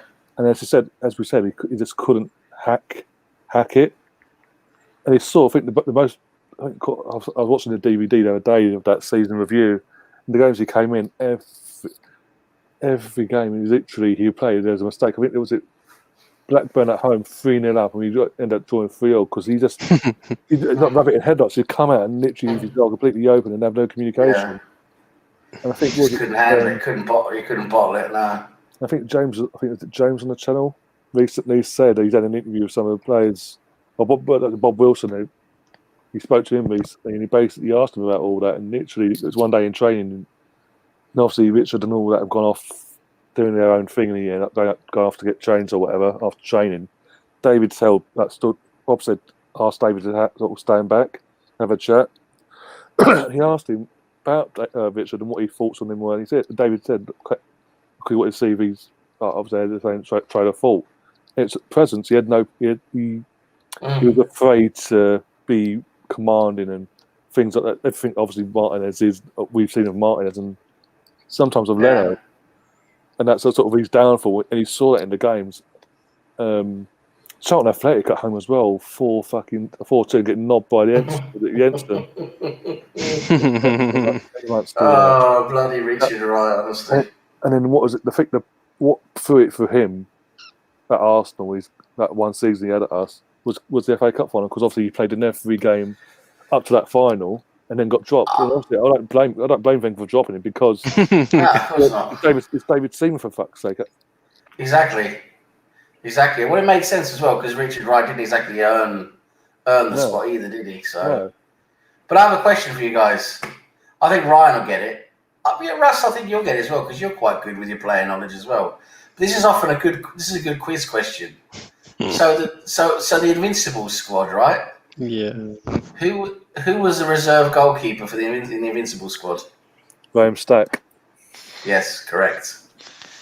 Didn't even. How many players did he? How many games did he actually play? He didn't play many games, did he? About 3. He played 3 in the League Cup or something like that. Yeah. League didn't play a single game in the league that season, and literally, that's the League Cup. FA Cup was all layman as well. Champions League all layman, and literally, I think it was the early rounds of the League Cup. Graham Stack, honestly, one of those goalkeepers, one of the reserve goalkeepers we never saw. Same, another one for me was a reserve goalkeeper early doors for me when I started watching Arsenal. Was Alan Miller. Oh my God! Remember Alan Miller? Oh yeah. Yeah, early 90s. This is. Yeah, Alan Miller. I mean, Brownie in the chat's also, because I talked about Ipswich and things like Richard Wright and all that. He said Ipswich got to the UEFA Cup as they found George and Finidi George. He was that player, wasn't he? He was a good player, wasn't he? Yeah, he was. I think John Walk was commanding defence instead of right. Yeah, and this is John Walk. I think John Walk. He was in Escape to Victory, wasn't he? Oh yeah. Instead of Richard Wright in Ipswich Spades. Oh dear. And then got any good stuff in it tonight, Russ? Have you? No. No good stuff in it. Nah. Oh dear. And then obviously Lars saying, I love the man Arsenal, but he got considered. Can he be considered a flop? I mean, no, not for me. Not really. He scored 4 goals at Anfield, no chance. Arshavin is one of those unsung heroes for me who, if we should have had a better team around him, to be honest, we should have had a better defence and a better team around him because Arshavin was a quality player. He was amazing. I mean, and how embarrassing must it be? I mean, I'm embarrassed as a fan. You've got a guy who goes to Anfield and scores 4 goals. Yeah. And you still can't fucking win the game. And you still can't win a game. At Anfield, as I said, 4 goals. Arshavin was magic. We actually even got him as he was just over his peak because he was at the height of his powers in those Euros. Remember the Euros? Yeah, 2008, yeah. He was at the height of his... I mean, he was amazing for Russia. He was probably the player of the tournament. An amazing player, creative midfielder. And we get him, and he's doing bits for us, but that rest of that team was pants. I don't know. We had Cesc, didn't we? And yeah, I mean, Cesc and a couple of others, but there The defence just let us down so much, didn't it? The defence was so poor. Defensively, goalkeeper, we had young Fabianski debuting every now and then. Almunia when he decided not to throw the ball in the net or whatever. I loved it when he had blonde hair. It was amazing. That's weird. But also, if you look looking back, even at the time, I felt weird as a goalkeeper. He was so Almunia had nothing about it. He was so thin. He was so thin. He was considered to be. They considered to become an England goalkeeper. England. Oh no! God. But yeah, I can't really consider Arsenal. I can't really consider Arsenal as a flop because let's be honest, when he was playing in his position, his natural position, he was he couldn't get near him. He would score. I think one of my favourite goals for Arsenal was literally first came to us at home to Blackburn, where he literally just took it, run across the byline, and literally the goal post was like that. Right in front of him. He's in line. He somehow fucking booted it in, smashed it in the opposite corner of the net, but literally without curling it nothing. Just hit as an arrow. It had that technique of hitting the ball, and it just flew for the air like an arrow. Literally no curve or nothing. Just bang. But literally, when we got injuries and that, like up front and all that, that's when things started to go down for Arsenal because then he didn't play as a striker because Wenger didn't have anyone else.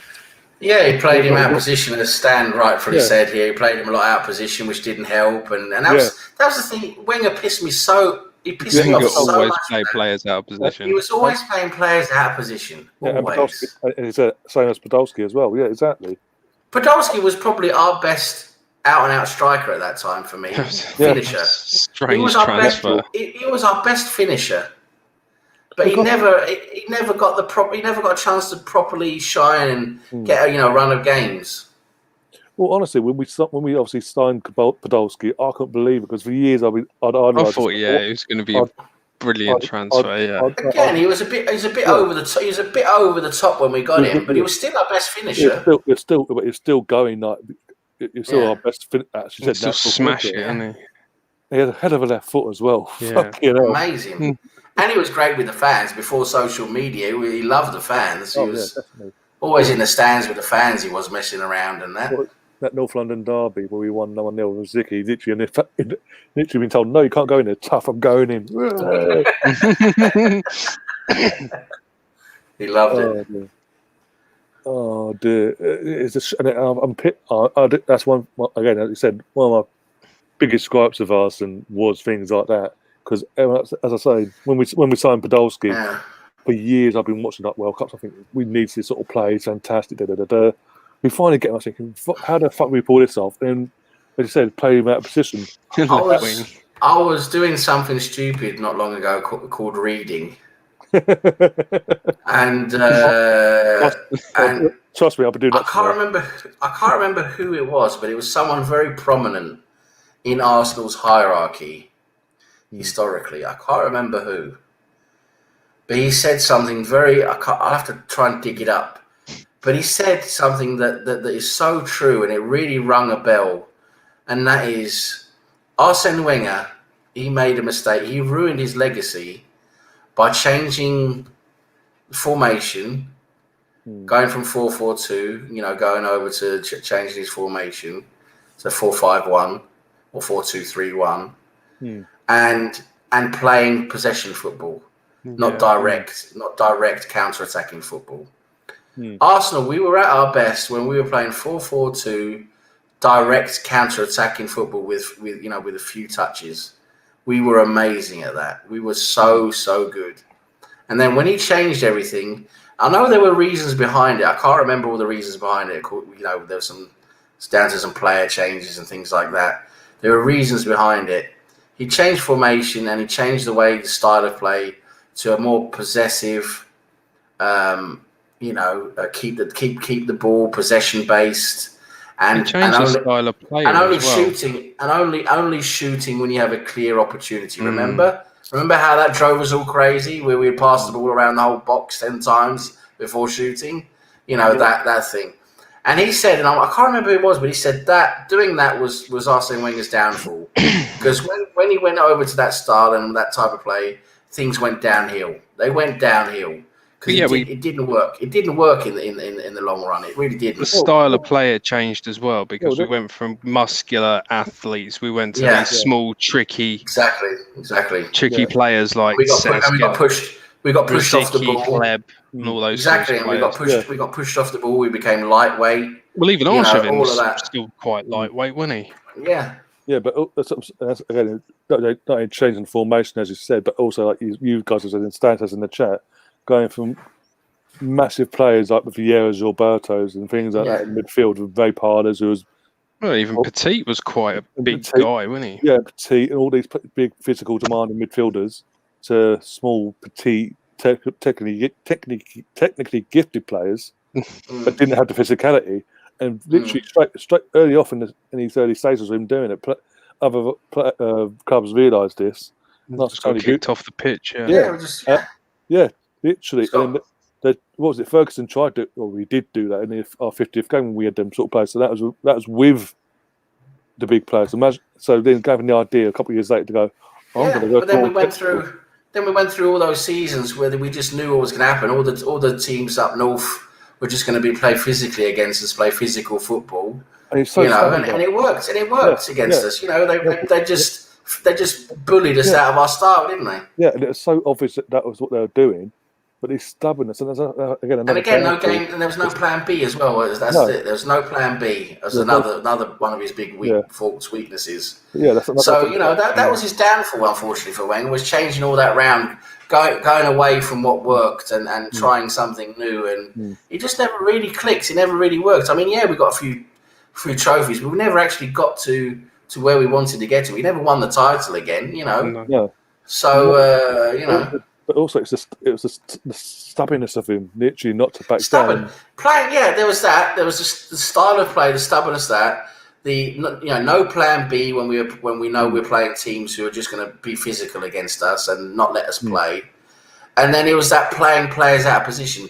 Instead of getting a player for that position, he just wanted to use what we had and mold someone and just put them in that position, Yeah, square pegs in round holes. Yeah. And sort of hope for the best sort of thing. And then it doesn't work. Sometimes it worked, but more often than not, it didn't. Yeah, it didn't because it's not optimal, is it? You're not getting the best out of your players. You're not getting the best out of them when they're not playing in their position they should be playing. I think what really rammed it home near the end of Wenger's time, obviously when Pep came to the Premier League, what I think that Wenger was trying to do with these small players, Pep came and did it. Balanced it out with big players as well. So the big physical players, and players like that. Yeah. And his small technical gifted players. He balanced it out right. Whereas Wenger just didn't do it. He just wanted it's all small. No, there was no balance. That was the thing. There was no balance. Yeah. And that's why literally we're getting the Champions League finals, getting knocked pummeled by Man United at home. 3-1 on the night, 4-1 aggregate, things like that, and getting knocked out by Monaco. Yeah, basically, any time we went north of Watford, we got we got pummeled, didn't we?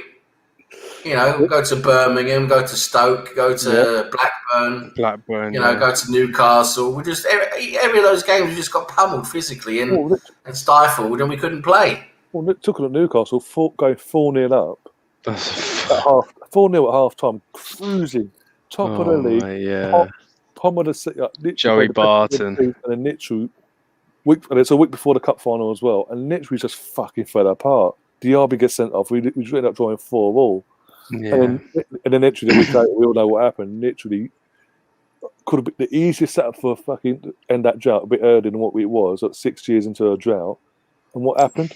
They fucking all he put the strongest 11 out as well, and they bottled it against Birmingham City, who then goes on to get relegated. And the form we fell into after that final, from that final onwards, continued into the following season, and then obviously the 8-2 and things like that. And I'm like, and near the end of his time, I don't like to speak it bad of him because he did so much for the club, but the massive thumpings came a more consistent thing against the bigger clubs. It's consistent, wasn't it?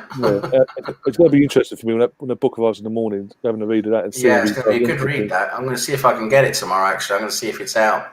Yeah. Actually, I'm going to check online. I'm going to check online and get it sent to me. Actually, because Amazon Prime, lads, go on then.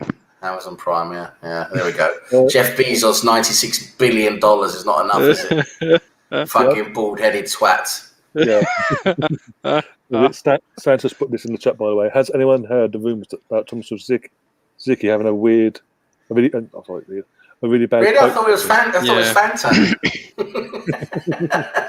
Why you're with us probably sums up. That probably explains quite a bit, actually, to be honest. No, I heard those rumours years ago that was the reason why he was never picked. Yeah. So the story never seems to go away, but it sort of explains why he was never, as you said, never picked, and he was always out injured and things like that. Yeah. I think going to Jamie's saying as well that game changed when Diabo got sent off. But it's sort of, even with 10 men, you're fawning up against a poor Newcastle, an Pardew Newcastle side, for fuck's sake. We shouldn't be dropping a fucking point at fawning up in the 50th. Well, that was the thing. Our defence at that time was so frail.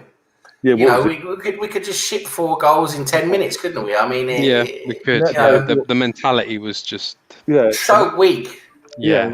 In that match itself, we had our third choice goalkeeper as number 1 at the time, because obviously it's the first and second were injured. So third choice goalkeeper in goal. We had Koscielny, Scalacci, back in the What a Scalacci again. Scalacci. The Emirates era of still. And we wonder why. We wonder why we underperformed. We wonder why we underperformed when we're playing players like Squillaci, fucking Sylvester, Stepanovs. We're playing these players in central defence. Yeah. Even Sendros for me was not good enough because he wasn't strong enough. He wasn't strong enough mentally. I remember that game because it was Chick Tiote who scored a banger, wasn't it? The last goal, the fourth goal. It was just like, for God's sake. Oh, God. Sendros pissed himself every time he saw Drogba, literally. But even piss coming out of his shorts. Even Johan Giroud. Giroud was again overrated. Giroud was bad, wasn't he? Giroud was positionally so poor. Yeah. And you got these players in our central defence, and we're shipping goals left, right, and centre. Why we never fucking put proper money into that defence? I know, and even what's Sendros Giroud Squillaci. What central defence is that? And what is it? The North London derby when we were 4-2 up. Redknapp was just coming in, and obviously we were 4-2 up. Bentley scored a goal. We've eventually gone 4-2 up. Yeah, and we're attacking wise at our palm, Adebayor, Van Persie, Nasri, you fucking name it. Attack wise, we had it, but again the defence of fucking went to fucking shit. Almunia twice in that game, shot went at him, softest shot in the world. He palmed it out, and they scored a rebound. That happened for the second goal. The third goal, I can't remember that the third goal went in for them, but the fourth goal was literally the same as the second. Literally, was that the Bentley? The Bentley goal was the fourth goal then. Not the Danny Rose one, because there was a Danny Rose one as well, weren't there? Equaliser. What was it? In that game, David Bentley scored in the first few minutes from a certain circle, literally, because when you wasn't concentrating. Then we got, and then about 10 minutes later, Sylvester scores, and then we score again to make it 2-1. I can't remember who scored the second, but it literally a shot from outside that literally came through. Softest shot in the world. I wouldn't saved it, but he's still holding on, pushed it out, and they've tapped it. And it was Jermaine Jenas got to score that one. Jeez. But which one was the Danny Rose one? Did they win that one? That Danny Rose one? He scored his debut, whatever it was. Yeah, White Hart Lane. Yeah. Yeah. Here's another one. Andre Santos. Santos. He looked. I remember that. Was it one of the first games he played? He looked fucking ace. Chelsea away. He was like, oh wow, brilliant. He scored a goal, didn't he? They all of a sudden realised, oh hang on, this guy can't defend. Oh hang on, he don't know what he's doing. He was in the fish and chip shop, wasn't he? Oh my God. This is what Stans has put in the chat. An interview with Scott. His worst experience was playing it at Arsenal in an Arsenal defence. He always had attackers running at you. Oh my God. Squillaci, honestly, what a twat. He was a French international as well, though, wasn't he? I think. Spanish, I think. Spanish, well, Spanish. I can't even know. Yeah, Sebastian Scalacci. But he didn't play much, did he? I mean, he was. No. He was literally, by the time he came to us, he was over the hill anyway of his career. God. Yeah, he was French. He did play for France quite a few times. Did he? They said yeah. I thought he was Spanish, that one. Okay. But also, we bought anyway, him from Sevilla, but he was shit anyway. Either way, yeah, he was absolutely crap. So crap that literally on a match day, if he was in the squad, the stewards would be like, "Oh, for fuck's sake, not him again." Or if you come off the bench, what the fuck is Wenger doing? This, that, and the other. But also, Brownie in the chat saying Wenger lifted off the memory of buying Vieira Petit for peanuts, and people were claiming that he was the heavy end up of the French market. Well, technically, at the time when he came in, he had that niche, didn't he? He did have that niche of knowing that. He bought loads of French players, didn't he? He went through loads of them, didn't he? Jules Grimandi. Some of them weren't great. Remy Gard, Grimandi. Oleg Grozny, I know he's Ukraine, but obviously that was an out there signing. Oleg Grozny. Oleg Grozny. The horse, the iron horse, or something stupid. Yeah, he was decent in the Champions League the season before, wasn't he? Baptista scored 4 goals at Anfield as well, didn't he? Dynamo Kiev. Yeah, Julio Baptista. Baptista scored 4 at Anfield. Fraud. What a fraud, honestly. He was only there on loan, though, wasn't he? So Brazilian blood, but Danish football, skills. Yeah, but he was he was defensive midfielder, wasn't he? And then Real Madrid played him as a striker. Yeah, that explains his build. He was an absolute fraud, honestly. He was shite. He scored 4 at Anfield. There's another one who managed to score 4 at Anfield. I know, it was just there's a glitch in the Matrix that day, I'll tell you that. He scored 4, and then Ali Adeguer scored 1, and Song scored from a set piece. That's why we scored 6, wasn't it, at Anfield? Yeah. It was a cup game, though. Pascal Sigon, there's another one. Oh my god! I mean, French defenders just don't work, do they? Not for us. Not for us. Not the ones we get. Sanya was all right. Sanya was a decent right back. He was. Yeah. It's just the centre backs we bought that were rubbish. Yeah, Clichy turned out to be a decent left back. Yeah. Decent left back. Yeah, he said, "I'll never leave for Man City." And then the season after, he went to Man City. Well, guys, money talks, doesn't it? Money talks. Yeah. Oh, of course. And how I think he left the same summer as Sami Nasri. So literally mercenary FC. That was fucking hell. At the time, we found out who the real mercenaries were at Arsenal. The Adebayor, the Clichy, the things like that. Oh, Adebayor was, oh my god, he was just in it for the money, he was. Oh, literally. Did you guys hear about remember we had Eboué as well at that time? Eboué, what he was. Started crying. Did you hear about the parties those guys, you read about the parties those guys, they would have? The African players and that.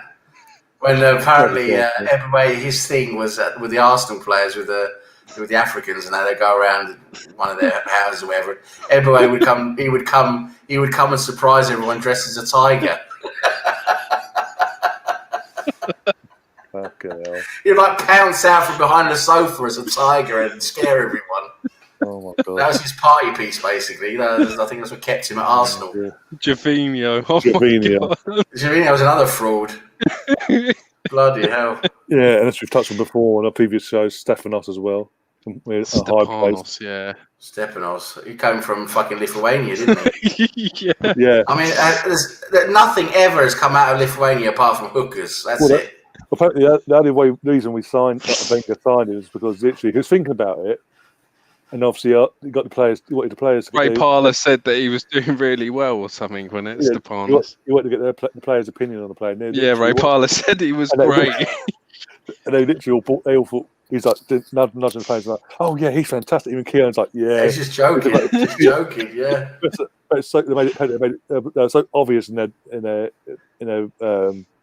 jokey way.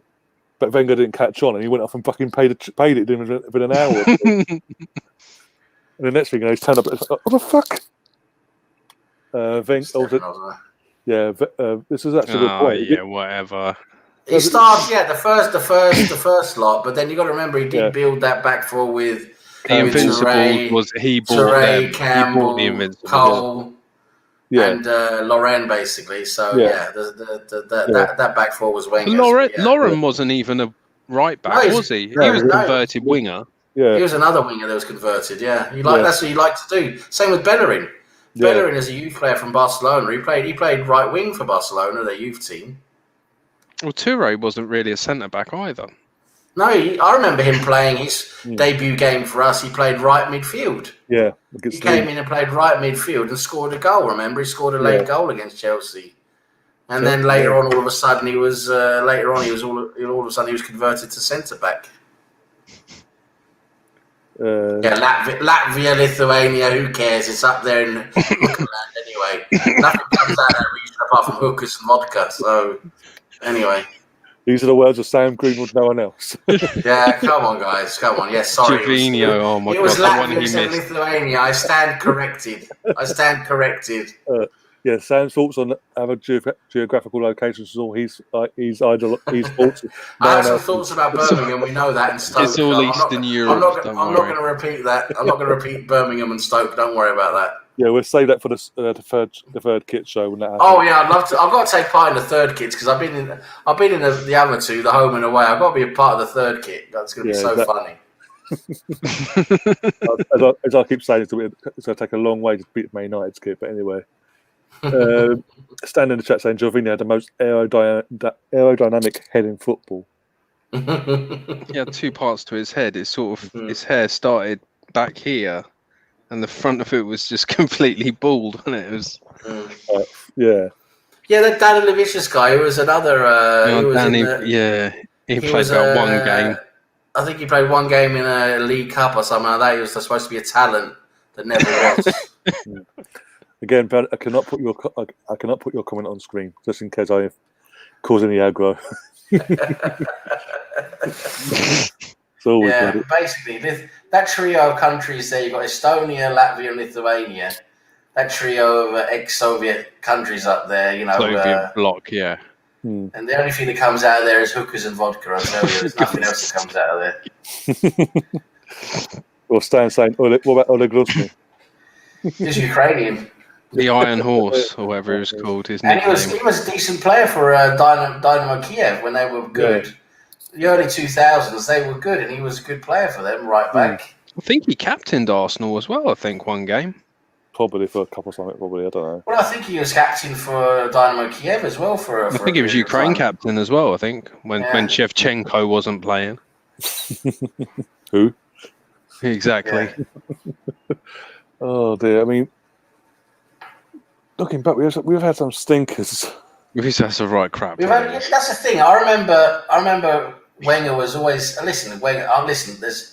Wenger's a legend. He's always going to be a legend. He's always going to be the greatest manager we've ever had. Probably, I don't know, unless Arteta starts doing the same. But anyway, the thing is, you can argue for all the good players Wenger bought and developed. There's at least one bad player. There really probably is. About 2 or 3, to be honest. There are he bought in a lot of crap as well, a lot of drops.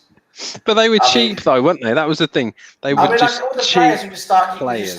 You can just start mentioning. You get what you pay for, and they were cheap and they were crap. Christopher Ray, you got Diawara. Christopher Ray was quite good, actually. He was. My cousin actually was friends with his girlfriend. I actually met him a few times. Yeah. Okay. Well. He was a really nice bloke. I bet he was. Just not very good footballer. Diawara. Kaba Diawara, yeah. Stefan Maltz. Alberto Mendes. Fucking what's the other guy? Stephen Hughes. That guy who had a shirt, Bischoff. Bischoff was the man. He was amazing. Bischoff, and you had Jesus Christ, you had a few of these. Stephen Hughes. He was decent. He was decent. He came through the youth team, didn't he? Came from my youth. He came through. He was decent to start off with. Didn't last long, though, did he? No, he didn't last long. He was decent to start off with. Kleb was good. Don't talk about Kleb in a bad light. Alex Kleb. He just couldn't shoot. He never shot the ball ever, but he was a brilliant. Couldn't shoot, could he? He could dribble his way out of anything, though, couldn't he? Yeah. Mm. Yeah, which that Taib goes on to say afterwards. Don't know if Belarusian players were any good, but Haleb was a good player. Yeah. Still is. I think he still plays, doesn't he? We had, 40, is he 40 now? Yeah. Yeah, like Baptista, what a piece of shit he was. Julio Baptiste. There were other crap strikers we bought. We bought Reyes, when he got kicked off the pitch, he was never the same player, was he? Francis Jeffers, the fox in the box. Oh, Jeffers. Okay. And we had... who else did we have? We had a few other bad ones up there as well, up front. I'm trying to think. Chris Kiwomya. That was George Graham, that Chris was. Kiwomya. Yeah, I know. Just remembered him for a second there. John Hartson and Chris Kiwomya, they came at the same time. Glenn Helder. And Glenn Helder, he was a Wenger signing. No, he was George Graham. Was he? Oh, yeah, that's right. He was George Graham, wasn't he? Yeah, that's it, yeah. He's a stand-up comedian now and a percussionist. Yeah. Yeah. Oh, yeah, Bo Morte, that's another one. Lewis Bo Morte. He had a few decent goals, though. Yeah, played half. Carnu. Carnu was amazing. He was brilliant. It was fantastic. I'll never forget that hat. That hat-trick at Stamford Bridge, that was special. No, that was amazing. Was special. Poor Ed De Hui, my God, he probably... Ed De Hoya, yeah. He should commit suicide after that game, honestly. Park Chu-young. Yeah, another one. Yeah, we had a couple of Asians we've never used. Park Chu-young and... Inamoto. Inamoto, he played 1 or 2 games, didn't he? Yep. And then, of course, we've got the broken players we bought, like Kim Kjellstrom. Yeah. Kim Kjellstrom. He was actually a very decent player when he was a bit younger, when he was back in his prime. Yeah, in his prime, yeah. Came with a reputation because obviously, as you said, when he was younger, and he was a fantastic player. But obviously, we got him at the back end of his career. So, and he's only for a loan as well for half a season. But yeah, I was always waiting for him to come through. I waited 10 years for him to come through, right? To be good. Yeah. Jesus Christ, he was that 10-year talent. He was about 30 years old. We're still waiting for him to come through. Schubert Akpom. Schubert Akpom, another one. Yeah. So we got rid of him quite quickly, though, didn't we? Yeah. Miyachi. Well, Miyachi is another one. Bloody hell. Quincy Owusu. Yeah, he was another talent that just never really made it. I think it was got rid of him. Yeah, going back to Chuba briefly. Friend of the family, I've literally known from literally. She's got her my mum go way back from their school days and this, that. So our families have always been close since I've been born, basically. And last year actually, she was talking about obviously Iwobi and things like that, and how Chuba actually is an absolute dick away from the pitch, absolute knobhead. Whereas obviously Iwobi's more grounded, and every now and then they bump into the mother and this, that, and the other. Whereas Chuba's so up himself, is unbelievable. Yeah. I think that's the reason why we got rid of him, because he was so up. He was a bit of a sort of a Nasri cat, Samir Nasri, sort of didn't portray himself how he was on the.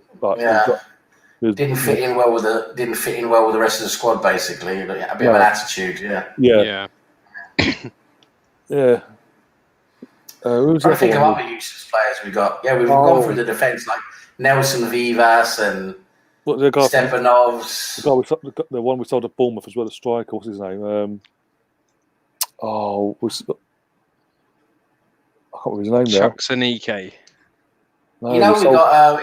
He was past. He was in his twilight then as well, but he was an awesome striker in his prime. Davor Shuka. Yeah. Shuka. I loved him in his prime. He was such a great for Real Madrid. He was awesome.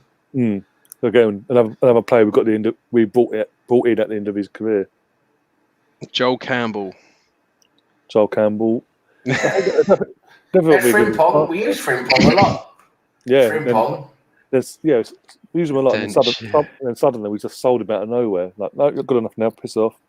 Denilson. Oh, he's another frustrating player, wasn't he? Denilson. Right. He split the fan base as well. Half thought he was shit, half thought he was good. Yeah, I remember that from college, literally having a debate with that one guy who's again an Arsenal fan and literally couldn't speak highly enough of Denilson and things like that. Sahib in the chat saying Van Bronckhorst. Giovanni played about 3 games. He was decent. He was always injured. No, Yeah. literally, I'll always remember him though for scoring that goal at Anfield when we went down to 10 men, didn't we? Hmm. And scoring that goal at Anfield to win 2-1 with 10 men in 2002 or something like that? 2001, I can't remember. I'm trying to think. His debut season was the 01-02 season. Yeah. So it would have been, I think it was 2002-2003 season. Yeah. Fran Mareda. Fran Mareda, yeah, is another one. We got him. He came together with Bellerin and Fabregas. Jeez. And Fran Mareda was an absolute incredible talent from La Mesa, the Barcelona Youth Academy. An absolute amazing talent. Right up there, they said same potential as Fabregas, but he just never came through with it. Did he go to Atletico in the end? Did he? Yeah, we shipped him off back to Spain, didn't we? And he's just ended up in the lower divisions. Benecafobe. Yeah. Benecafobe. Fobe is another one. Yeah, we got rid of him as well, didn't he? He didn't really take his chances, did he? No. J. Emmanuel Thomas. Oh God. No one. Remember, he never really got a shot for the. He had a few games in the League Cup. I don't think he. No, I'm talking about as a player. I'm going to tell you guys now. He had a few games in the League Cup. I don't think he ever got a game in the league, but he was an absolute monster for our youths and the reserve team. And that was he was an Italian striker. Lupoli. Lupoli. He was banging in goals for our reserves and our youth team. Yeah. But as soon as he stepped up to the first team, he just couldn't hack it. Yeah, a complete shadow. Couldn't hack it. Gnabry. Yeah. the thing is with Gnabry, what pissed me off was we sent him to a club that don't play to our style on a loan. West Brom was stupid, wasn't it? Sending him to West Brom. And then taking the advice of a Welshman who plays, again, as I said, a completely different style to what we want him to play for his final chance to prove himself. Yeah. Like, what was their thinking? What was the logic behind that? And then Craig Eastman. Eastman. Isaac Hayden as well. He's at Newcastle now. Remember we had Justin Luke Halings at Leeds. Justin Hoyt, yeah.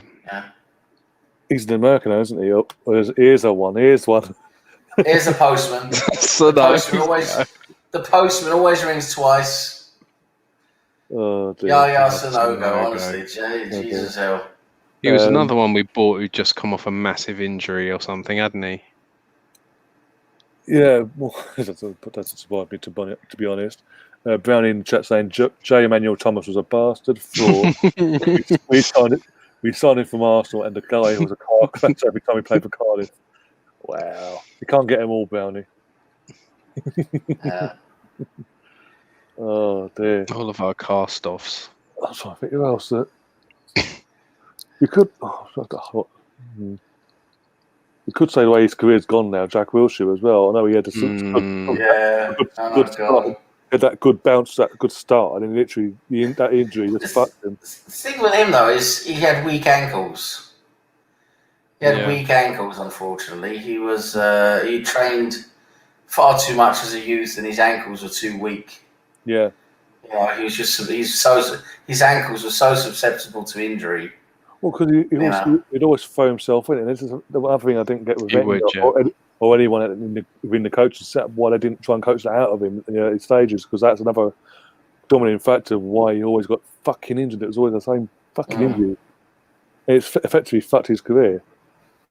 Yeah, he liked to get stuck in, didn't he? Yeah, I'm not sure about this one though, Carlos Vela. He was a bit up and down, wasn't he? He was a bit up and down. Oh, here's one.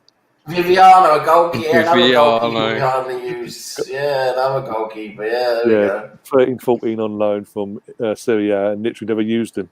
All the experience he had brought to us, we never used him. But, oh dear. But yeah, it was Stan saying Frimpong as well. Frimpong. Tampon. I'm trying to go through it all now. Debuchy, he was a it's another weird one. One we brought him from Newcastle. Yeah, he got injured, didn't he? He was all right. He was just an injury nightmare, wasn't he? Just injured. Literally came to us, started off well, got injured, and then Bellerin came along, and literally after that, he was just injured all the time, non-stop. I mean, I can't really agree with this one because obviously he's done so much. He's actually part of our history in our club, actually. So I don't know about Lukic. I'm not sure about this one because he is part of '89, that famous. Yeah, John Lukic was. He was a good goalkeeper for Arsenal until Seaman took over. Yeah. And obviously, he went off in the back end of his career, came back, and that's how much he. Came back. He came back to help out as a third goalkeeper, didn't he? And didn't he do a bit of coaching as well? I think, if I remember correctly. I think so. Yeah. Flamini. Flamini was decent. He was decent, and you know what? He had that. The one thing I'm going to give him praise for is he actually did well when he was used. When we had that, he's the utility player. Yeah, when we had that Champions League, run into the final, he was playing left back in many of those games because because of injury, we had to Wenger used Flamini as left back. And it works. He actually played quite decently as left back. Yeah, the 05-06 season, Champions League. Didn't see the goal, did we? I remember in the Champions League, defensive running record. Yeah. In the Champions League running, he was left back and he did quite well. Yeah. And he fucked off after that. I can't blame him. And now he's worth 14 billion. 14 billion. Oh, yes, please. He is. Can't he buy us Arsenal? Yeah, they was talking about it. People were talking about it. Why can't he come and buy Arsenal? Yeah, we'd love that. Yeah, here's Stan saying, here's one, Paul Allen. Paul Allen, God. He was a bit before our time, wasn't he? Oh, probably before my time, I think. Just a bit before. Just a bit before. I'm 89. So literally, I keep saying that I was born 6 days before the famous night. So I was 6 days old when that happened. Brownie says Jack Wilson should have learned from Mams's injury and used his head more before going into ridiculous, unwinnable challenge tackles. That's the thing, he never got coached because for whatever reason, they never coached that out of him. That's again a downfall because he kept on getting back into the same place. He'd come back, do the same thing. For some reason, no one pulled to one side and said, you can't do this. You need to sort of adapt your game now. You're getting older now. Come on. Yeah. Paolo Venanza. Oh, Vanessa! Oh my God! Oh, Christ! Paolo Venanza. Vanessa, he was a right twat. He was. Traore, the left back. Traore, yeah, useless. Oh, he played in that 8-2, didn't he? And then we shipped him off to QPR. Oh, absolutely useless. And the thing is, the QPR fans after that thought they got some fantastic player on the back of what fucking just happened to us. I was like, okay, go on then, bye-bye. I think I'd rather have kept him rather than signing Andre Santos, to be honest. They're both as bad as each other, to be honest, if you ask me. I think I would have kept Armand Traore. Brownie's also saying, I like John Lukic. When Graham sold him, he then won the league with Leeds, obviously the following season. Mm-hmm. I watched a random game at the old baseball ground, and he was the only player to sign autographs. Because he was so genuine, down to earth. He wasn't one of the. There's a difference between then and now. The players like himself back then weren't so up themselves. They take time out and do things like that. Whereas now you don't. They literally have to be at a book signing or something like that for them to do that. Or an organised event. Big up to Barry in the chat from Facebook. I hope you're keeping well.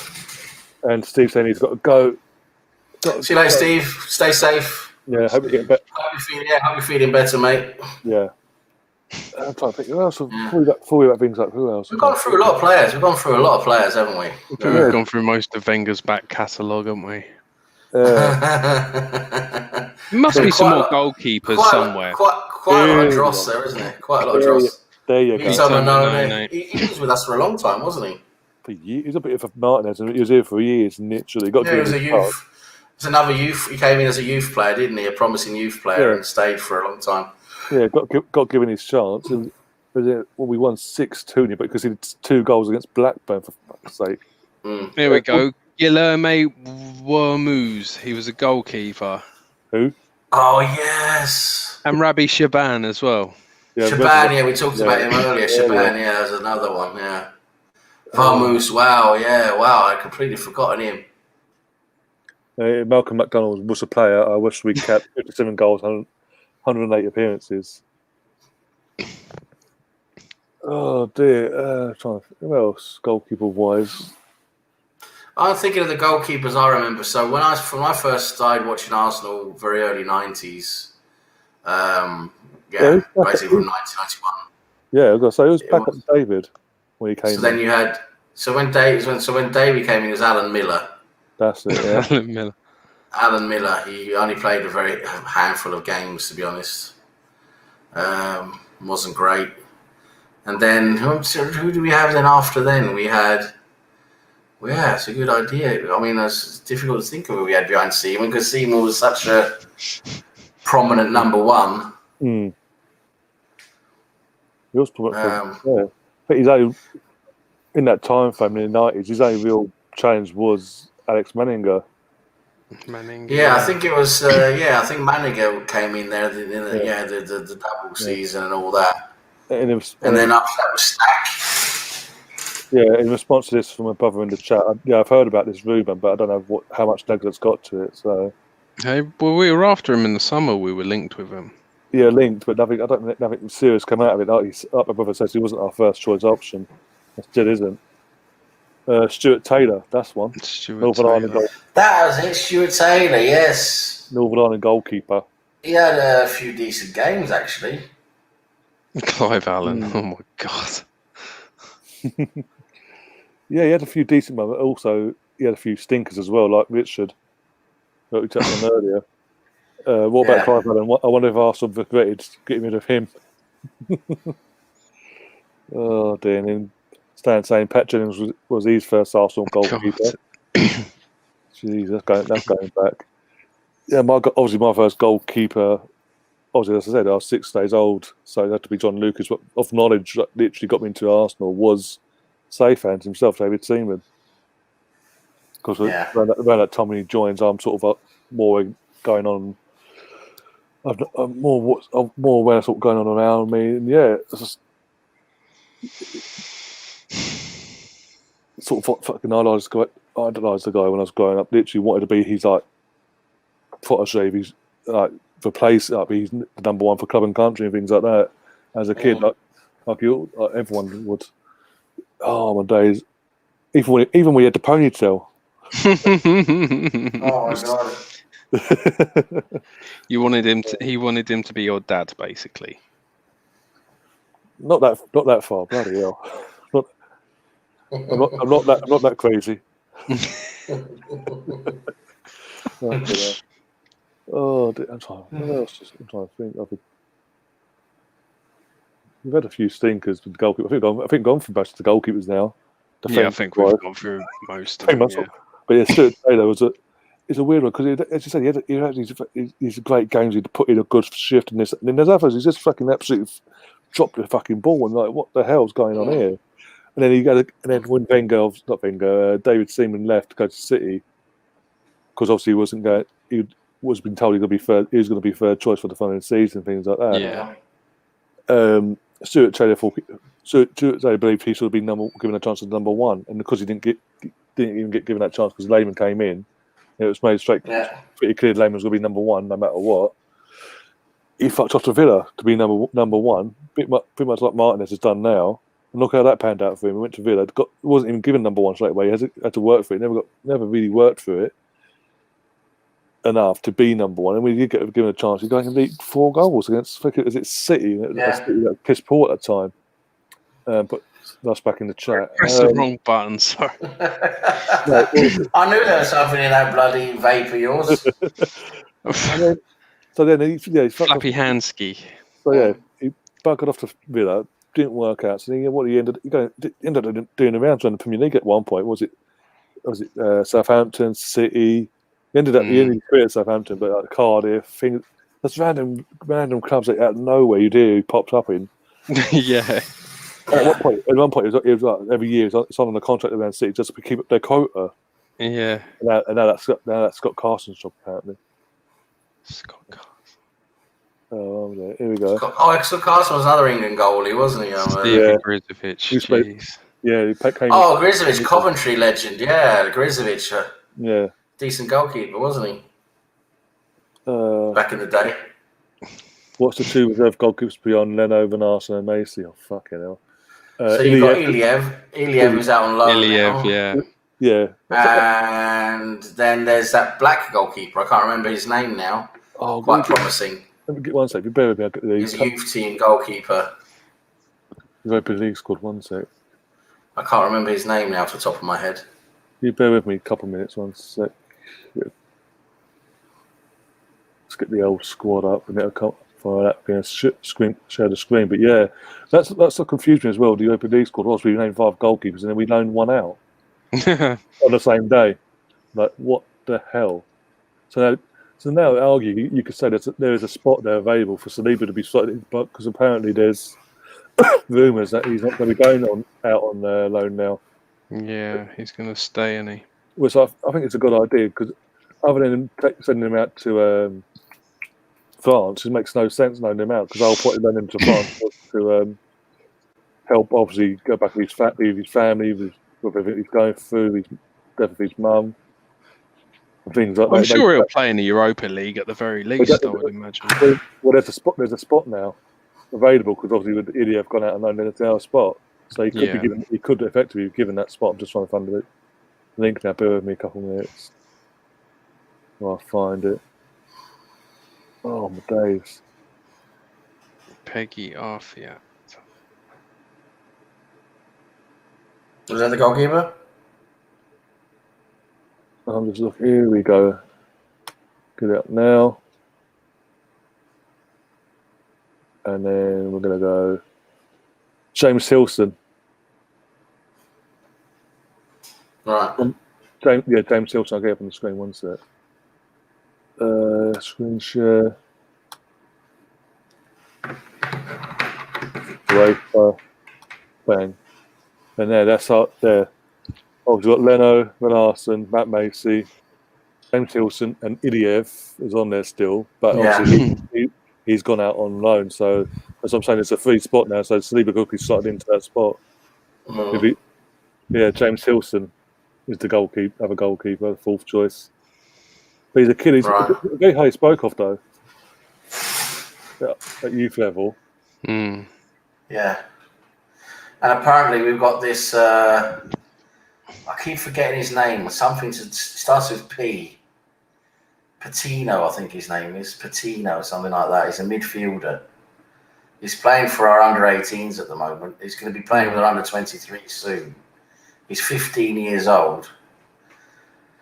And apparently there's a few people who have been following the youth team for a long, long time, for many years. Mm. And one of them's saying, I was reading what he's writing on Twitter, this Patino he's the best youth player he's ever seen at Arsenal. He's been watching the youth team for like 30 years. Wow. And that's including the likes of Fabregas and Wilshere and them. Mm. So I'm looking forward to this Patino, to be honest. I think his name's Patino, something to do with P. If you check it out, look at the youth squad. I think it might be in the chat here. From Stan and a couple others. Someone listed him as Patino. I think he said something about that. Mike talks about him as well. Mikey does your quiz, Ryan. Yeah, I know. Oh, but again, he's gone through so many players. I fucking God knows what. Yeah, I'm sure if you get up the youth team in front of you, there you'll see him. He's incredible, and I'm really looking forward to seeing him. Hopefully, we might see him in some. All right, let's go for the teams once there. Next season's pre-season or something like that, maybe if we're lucky. What level is he at? It's youth at the moment. I think he's under 18. He's not under 23, I don't think. What's a choice of men's or academy or whatever. Right, what position-wise was... Midfield. Right, here we go. Let's get this actual academy thing screen share.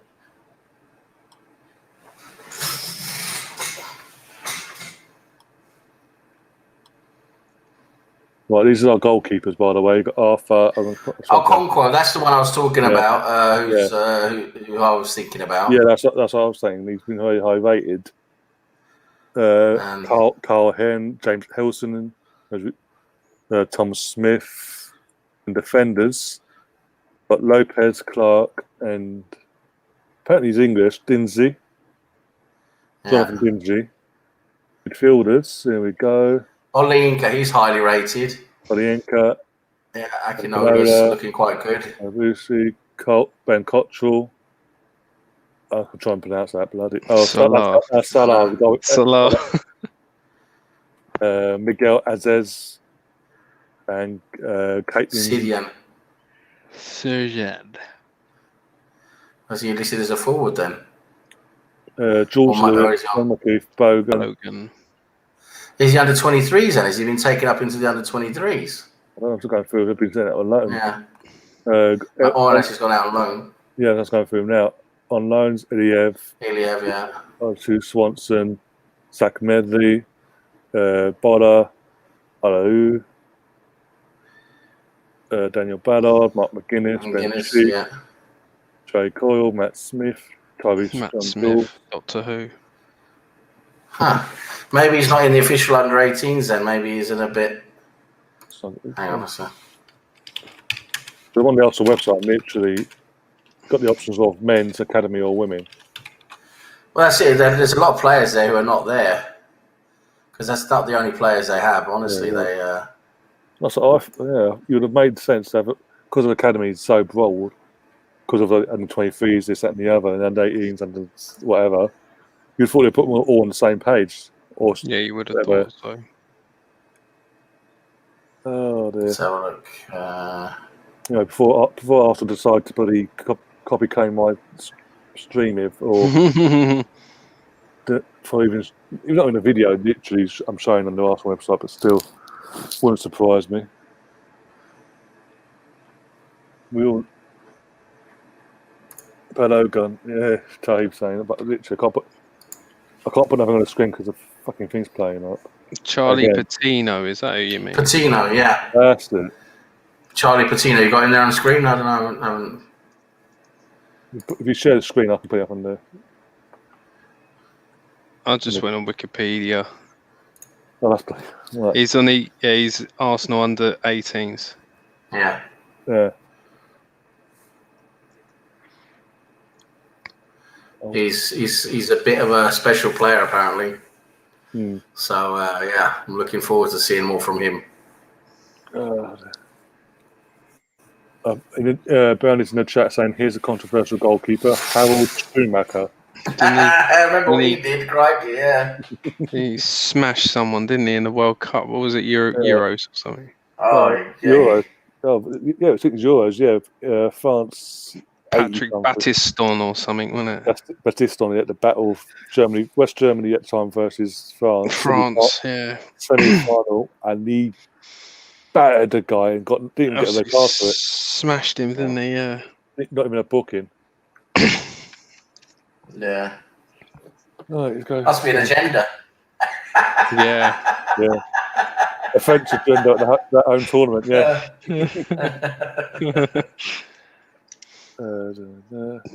You bear with me. I'm going to come out the stream and put myself back in. Give me 2 seconds. What are you going to do? What are you up to? No, because the chat won't let me up on the here. Won't let me clicking new comments and nothing's happening, so I can't put nothing in. So give me 2 seconds, literally in and out. You're in charge, Sam. Exactly. Oh dear. Deary me. Hey. There we go. Oh, that was quick. Told you, now. Well, you like being quick, don't you? As the bishop said to the actress or something. Anyway. Or the actress said to the bishop. Anyway. Oh, dear. Let's go back to the chat. Yeah, Jamie's saying I think one of our reserve goalkeepers is an international, probably at some level. Iliev probably. Won't be surprised. Brenda's saying we're lucky now because of Ronaldo and Messi retired. We have Mbappe, Anichu, Fate, Felix, De Jong, Van de Beek, Dest. Basically, lesser players, basically. Jesus Christ. And there's quite a few more. And then, that's okay. Oh, where is it? Then Stan says, who was the Colombian goalkeeper who used to put the Scorpions? Rene Higuita. Yeah, Higuita. Complete cokehead, wasn't he? Yeah, complete madman. I mean, only him World Cup qualifier as well against England when he did that. I think he even tried it in the World Cup of '98. Tried the Scorpion kick. I think it backfired. Do you remember the goalkeeper Chilaver, the one who used to score all the goals? Oh, the free kicks, yeah. What a character he was. Yeah. He was just smash free kicks in 30, 40 yards. Literally, whatever he used to take all the penalties as well.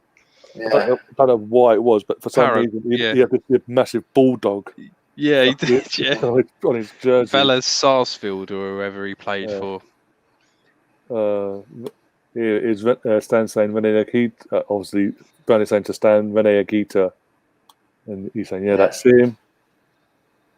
Big head Colombian, massive hair. He put a lot of weight on there as well. Like Valderrama. Valderrama, what a player he was. How about the Mexican goalkeeper who's wore those loud strips? George Campos, yeah. I showed you those strips, didn't I? Oh my God! Right. Yeah. Oh yeah, remember? Yeah. Fucking they were there. Jesus Christ. That's what I'm saying. We need to do that after you do this third kit one. We do need to do a top 10 worst Larry kits and then top 10 our favourite kits and see what and sort of rate them, things like that. Yeah, our favourite kits, that'd be a good one. Yeah. Do our top 10 favourite kits and rate them, Yeah, do a top 10 favourite first, and then obviously do the worst, what we think are the worst kits in the world, basically, and make them as well.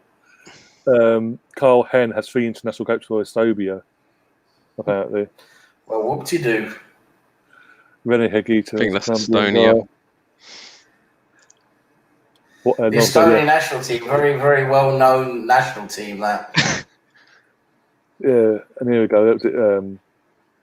He was saying Balogun. Balogun, yeah. Oh dear.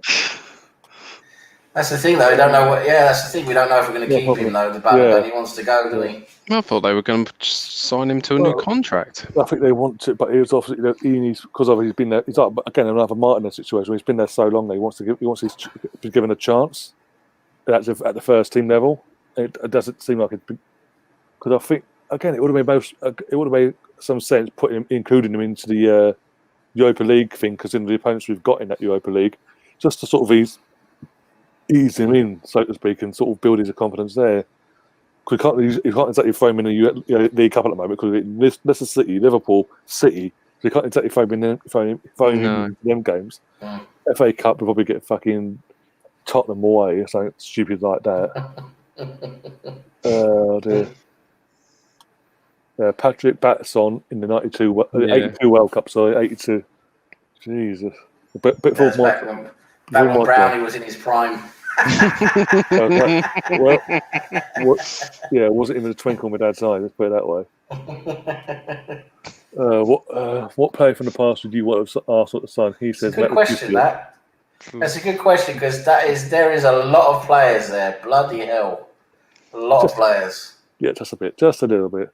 Maradona. Really controversial bit, but okay.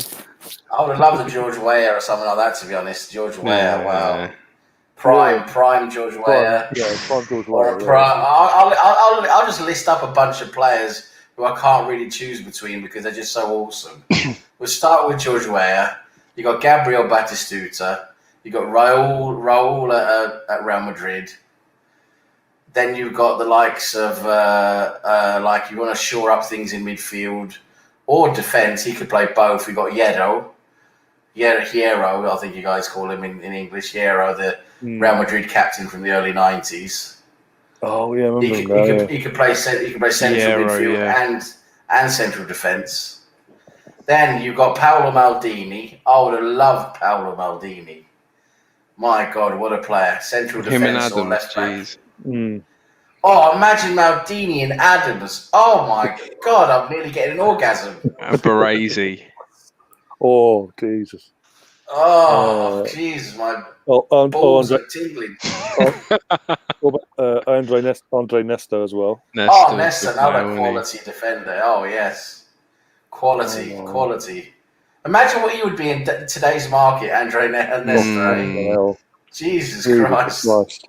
I don't think any of that Milan team really. I mean, Rijkaard and Ruud Gullit and players like that. Oh, God. If Maguire's worth 80 mil, then fucking tripled out from the likes of Maldini. Yeah. Roberto Carlos back in his prime. Yeah, probably quite a few. The guy, Jamie, even though he wasn't the best defending. He wasn't the best defender, was he? He was great going forwards, though, wasn't he? Bloody hell, he was good going forwards. Just a bit. Just a bit. His prime Inter Milan days. And so there's so many players. Letizia was fantastic in the Premier League. Don't get me wrong. Oh yeah. But that real flair. These guys had. Del Piero. Del Piero in his prime. Imagine him in his prime alongside Bergkamp and Henry. Oh, forget it. That would just be an orgasm every game. That would. Jesus Christ. Trying to think. Zinedine Zidane in his pomp. Oh, Zidane, of course, Zidane. What a player. Oh dear. Yeah. Also, the chat here, Brownie saying Argentine World Cup winning goalkeeper Pabido had his finger ripped off. After his Reading ring got caught in the net. They then changed the rules after basically you had to take your rings off, basically. Yeah. Jesus, that's and one. Brownie talks random football facts again. Thank you very much, Brownie. We appreciate it. Oh dear. And then Jamie's asking best free kick takers in the world. Example: Roberto Carlos. Nino Pomamencho. He didn't score many, like your brother points out, but my God, the ones he scored, they were amazing, weren't they? We got Sinisa Mihailovic or Janino Punchamunchu, or whatever his name is. He used to play for Leon. He used to score a lot of free kicks. Janino. I'm still thinking about players I'd love to sign for Arsenal. Janino, the other Janino for Middlesbrough. Oh yeah, he was good, but I could think of you got like Clarence Seedorf in his prime. Yeah, Luis Figo. Figo, another one. Oh bloody hell! And Ronaldo, the Brilliant Ronaldo, yeah. Oh my God, in his prime. Oh Jesus, forget about it. No one came near that. No one came close to him. No. Fucking hell. I mean, literally, it says something when, obviously, how old was he in 98? That World Cup? He was young, wasn't he? Like 19, 20, something like that. Yeah, something like that. Fast forward 4 years, and he's literally the reason they win the World Cup. Yeah. And right the wrong of 98, because literally, obviously, that final, I remember watching it as a kid, and literally, it was like the drama between him playing or not playing. Yeah, he wasn't picked, was he? He wasn't in the starting 11, was he? He was obviously in the initial plans, and he was ill. Then he knows fine. Yeah. Then he's in. No, he's not. Literally, even at the last 45 minutes or half hour before kickoff, they just kept getting different fucking team sheets given to him. The broadcasters are like, is he playing or not? I'll tell you a striking partnership though I would have liked to have at Arsenal. Striking partnership. Let's talk about partnerships, right? Because I was just thinking about him, and Stan mentioned him there in the chat. Remember Romario and Bebeto? Yeah. Romario and Bebeto, yeah. From the 94 World Cup. Having them up front for us would have been nice. One little thing to my brother, by the way, it wasn't Del Piero you met. You met the Italian striker that missed the USA World Cup final penalty. What's his name? Baggio, that's it. Yeah, basically, Ben was my brother was started one of these academies at Proto Vector over in the UK. There's this event when he first that they all go to that, as I said, promote his new boots or from Diodora. And they're told by his agent come out and said, and they told the dads, do not, even to the staff, do not mention that World Cup final, not even a penalty shootout. And my brother told me one of the kids actually spoke up and asked him about the World Cup, and his face mate went like that. Yeah, Baggio, Roberto Baggio. Yeah. And literally, it didn't go down well. He's another good player, Roberto Baggio, quality. Yeah, probably so many good. Yeah. Remember, the 90s was the Serie A time, wasn't it? Serie A. Yeah. Serie A, all the stars then. Yeah, Serie A at its prime, but Des Walker. Imagine if we kept Andy Cole downstairs. Yeah, Andy Cole, Cole, wasn't he? Andy Cole. Bloody hell. Robbie Fowler. Would have loved to have seen him at Arsenal. We had Ibrahimovic as well, for a little while. Yeah, on trial, wasn't it? Ibrahimovic on trial. We didn't sign him. Yeah, he never. He said he was too good to sign as a youth player or something. Yeah, apparently my brother just brought this up to me. These are the boots he had to promote. Oh yeah, lovely. Oh boots. yeah. They're lovely boots. Yeah, I remember them. Yeah, lovely boots. It's at 94. Yeah, Diodora. And it's embroidered in that being signed, like embroidered. His signature. Yeah. But yeah, it's a great boots. Oh dear. No, but yeah, basically, I was telling him don't mention the World Cup. They've been told pre-warned, don't mention that World Cup final. Whatever you do, anything else but that. One of the lads got big for his boots and asked. And then Badger just completely aired him and literally just moved on. Costa Curta was another good defender. Alessandro Costa Curta, yeah. Yeah. That Milan team was just basically amazing. Milan in the 90s was just incredible, wasn't it? Well, Rijkaard. Yeah, that was it. Milan. Early 90s, late 80s and early 90s, they had Baresi, Baldini, they had Rijkaard, they had Van Basten, Jean-Pierre Papin. Jean-Pierre Papin, oh my God. What? Who was in defence next to Baresi? Because you had Baldini left back. Baresi, was it Costa Curta then, or was that a bit? Costa Curta, yeah. Costa Curta with Baresi. And right back, you had, what's his name? Another very, very good right back. Cafu. At some point. Cafu was a bit later. He was later on. He was at Roma, wasn't he? This was, what's his name? Rossini. I can't remember his name now. Let me have a look. One sec. Bear with me. Have a look. Yeah, just get an early 90s lineup from AC Milan. AC Milan. AC Milan 1992. Van Basten was gone then, wasn't he? But still, they're pretty much the same lineup. To squad. Have a look. That doesn't help me at all, but okay. Fabio Capello was a manager. That's saying something. That's how old he's been. How long he won a lot with them. Bloody hell, he won a lot with them. He won everything with them. Yeah. Right, there we go. We've got Tassotti. Yeah. Tassotti, that's the guy I was thinking of. Tassotti. Mauro Tassotti. And who did they have in goal then? Let's have a look. One sec. What's that? Sebastiano Rossi. Rossi in goal. Yeah. Francesco Antonioni was another goalkeeper. And then we had Franco Barassi. Baresi, yeah. Filippo Gardi, Alessandro Costa Curta. Yeah. I'll screenshot and go through it all one sec. Yeah. Roberto Donadoni. God. Oh, Donadoni was another good one, wasn't he? Demetrio Albertini. Oh, what a squad. Team they had, yeah. Carlo Cudicini, that was when he was very young then, I think. That was when he was a youth player then, wasn't he? Yeah, as a youth player. Must have been a kid, as a kid then.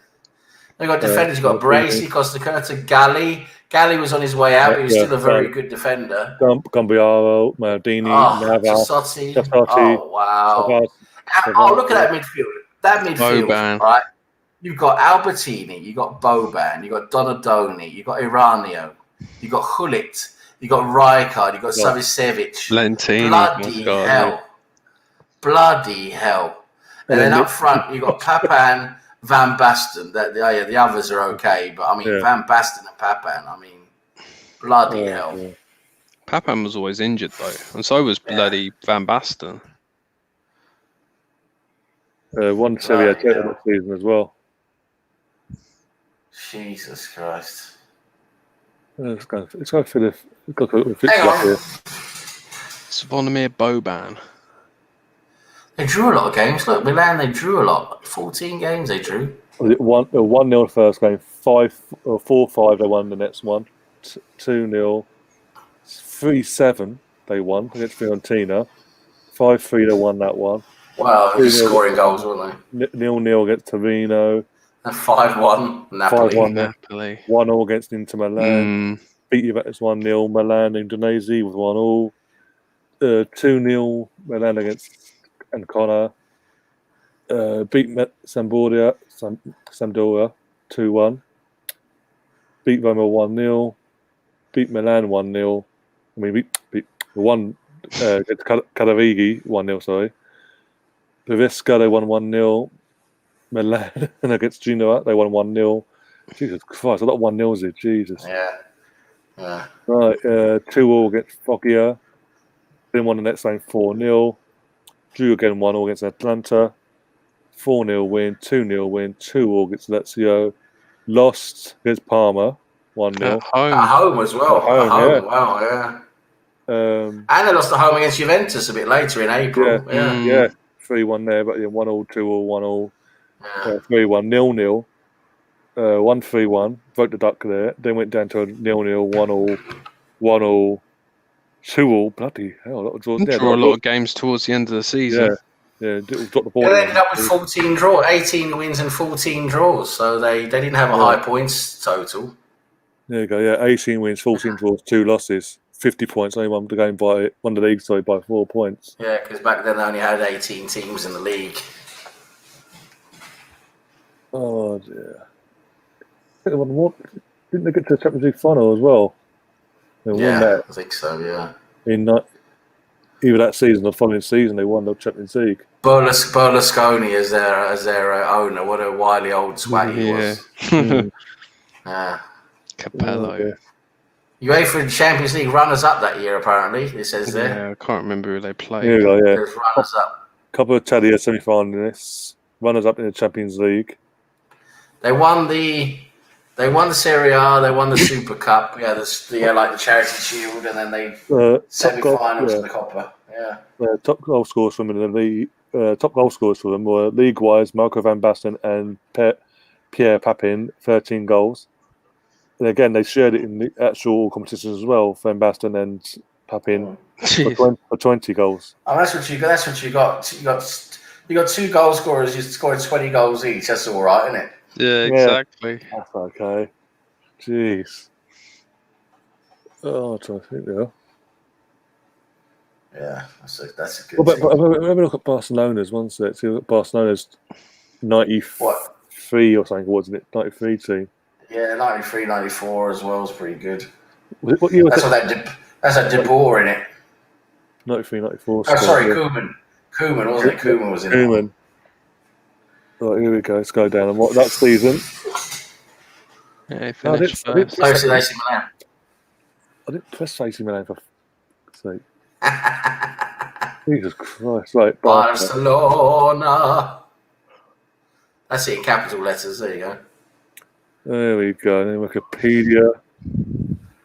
Right, in that season, that's their president, Nunez. Johan Cruyff. Cruyff, the manager. Cruyff's the manager, yeah. They're first in the La Liga, quarterfinals in the Cup, and runners-up in the Champions League and the Super Cup. Yeah. So have a look at their squad then. Romario, 30 goals. Yeah. Jesus Christ. Yeah, Romario. Wow, let's have a look at their team. Pep Guardiola. Busquets in goal. But they had Zubizarreta then. They used Zubizarreta. Yeah, Ferrer was good. Oops, And Koeman. Yeah, Koeman, Nadal. Yeah. Nadal was good. Yeah. And more. And then in midfield, you had Baquero, Guardiola. Oh, Guardiola and his pomp. Sergi was also good in defence. And then in midfield, you had Stoichkov up front. Vucevic was good. Stoichkov and Romario. Goycochea up front as well was in there a little bit. Laudrup in his pomp then as well. Stoichkov in his pomp after just before the '94 World Cup. He was brilliant in the '94 World Cup. Those were the days when you only had like 3 or 4 foreigners in your squad, wasn't it? Yeah, exactly. The 3 foreigner rule, as Browning's pointed. Yeah, look at their forwards. That's where they had it at Barcelona, wasn't it? You got Stoichkov, Romario, Laudrup, Goycochea, and you got Oscar in there as well. Oscar was good as well.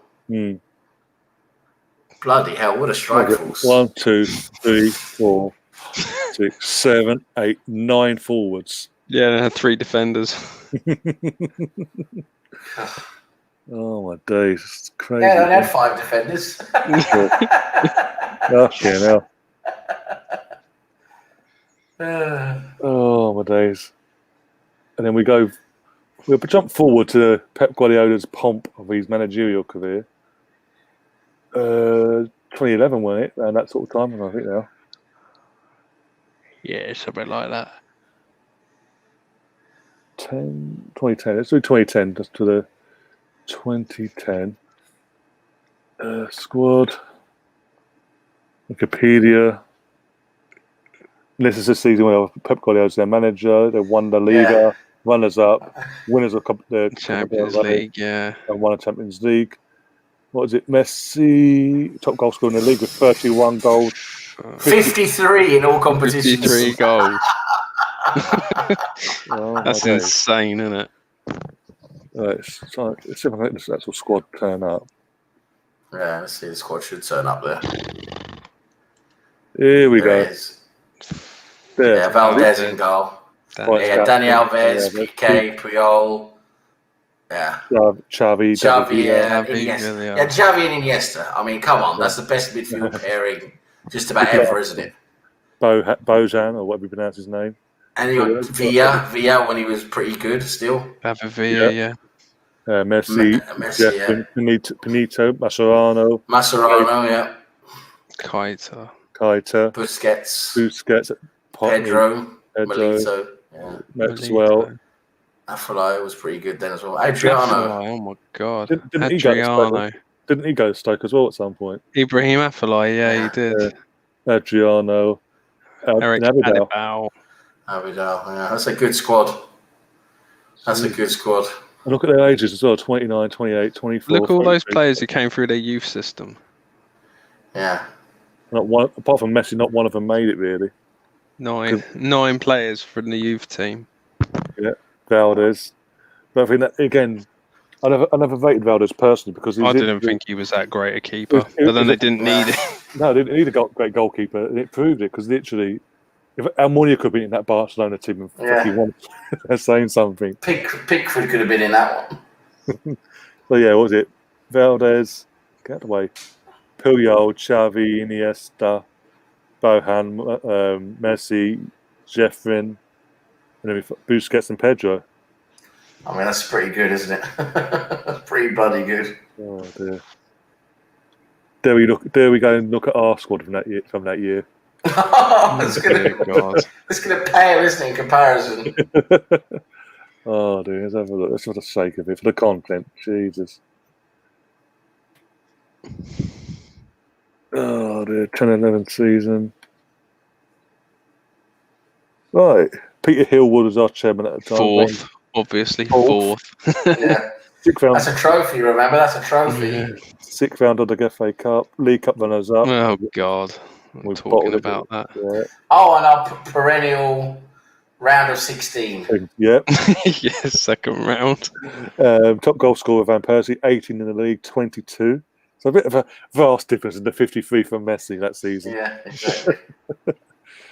Oh dear. I think that's the season I had all the shirts. Go on. Let's have a look at the team. Let's have a look. Oh my god. Big enough fucking squad this. Jesus, look at it. That's a massive squad, isn't it? Oh, here We're we going to go. find some names here, aren't we? Wojciech. Song. Wojciech, Szczesny, Sanya, Shamak. Johan Giroud, Shelny, Kalichi, Song, Wiltshire, Seminadri, Cesc Fabregas, Shamak. Arshavin, Van Persie, Shamak, Walcott, Mazicki, Scalacci. Oh, he is French. Okay. Well, I think it's Spanish, but okay. We bought him Came from from Spain. Sevilla. Came from Spain, so I think people thought he was Spanish. Fucking either way, he's club to end anyway. Denilson, Bentner, the Lord himself, Boué, Fabianski, Diaby, Gibbs. Emmanuel Almunia, Thomas Vermaelen. Carlos Vela, Ramsey, Thomas Vermaelen, Lehman. Oh yeah, because he bought him. Oh yeah, Came back, didn't he? For one. Yeah. Villa and Malone. And he is, and I think that was a quiz question. He is the oldest Arsenal player ever to be registered in our squad. Yeah, because of that. Yeah, Traore, as we touched before, and Jay Emmanuel Frimpong, or whatever his name was. It's just Emmanuel Frimpong, wasn't it? That squad is. I mean, you've got a couple of names that stand out, but most of it's pretty dross, isn't it? Oh yeah. I would say, okay, you got Nasri, you got Fabregas, you got Arshavin, you got Van Persie. That's about it, isn't it? And look at also going for the youth. Yeah, look at our youth system. Look at Wojciech, Johan Giroud, Jack. Jesus Christ, Fabregas was a 3. He was a 3. Lord Bentner. Kieran Gibbs. Kieran. Mm-hmm. And Traore and Frimpong. Jeez, look what happened our setup. Jesus Christ. Oh dear. Fucking hell. Well, I got to get moving, lads. We've been on here for a while now. I've got work tomorrow. We've got a good old chat here, haven't we? Yeah, one sec. Before we wrap things up, go through the chat quickly. I'm missing anything. We'll talk about this. Obviously, 2006, 2011 with Barcelona's pomp. Yeah, big up Molina as well. By the way, smash up the lights, quality panel. Bobby Robson and Mourinho. Yeah, Barcelona. Oh dear. And my brother says the 0506 team was better in my opinion. Piss off. Go away.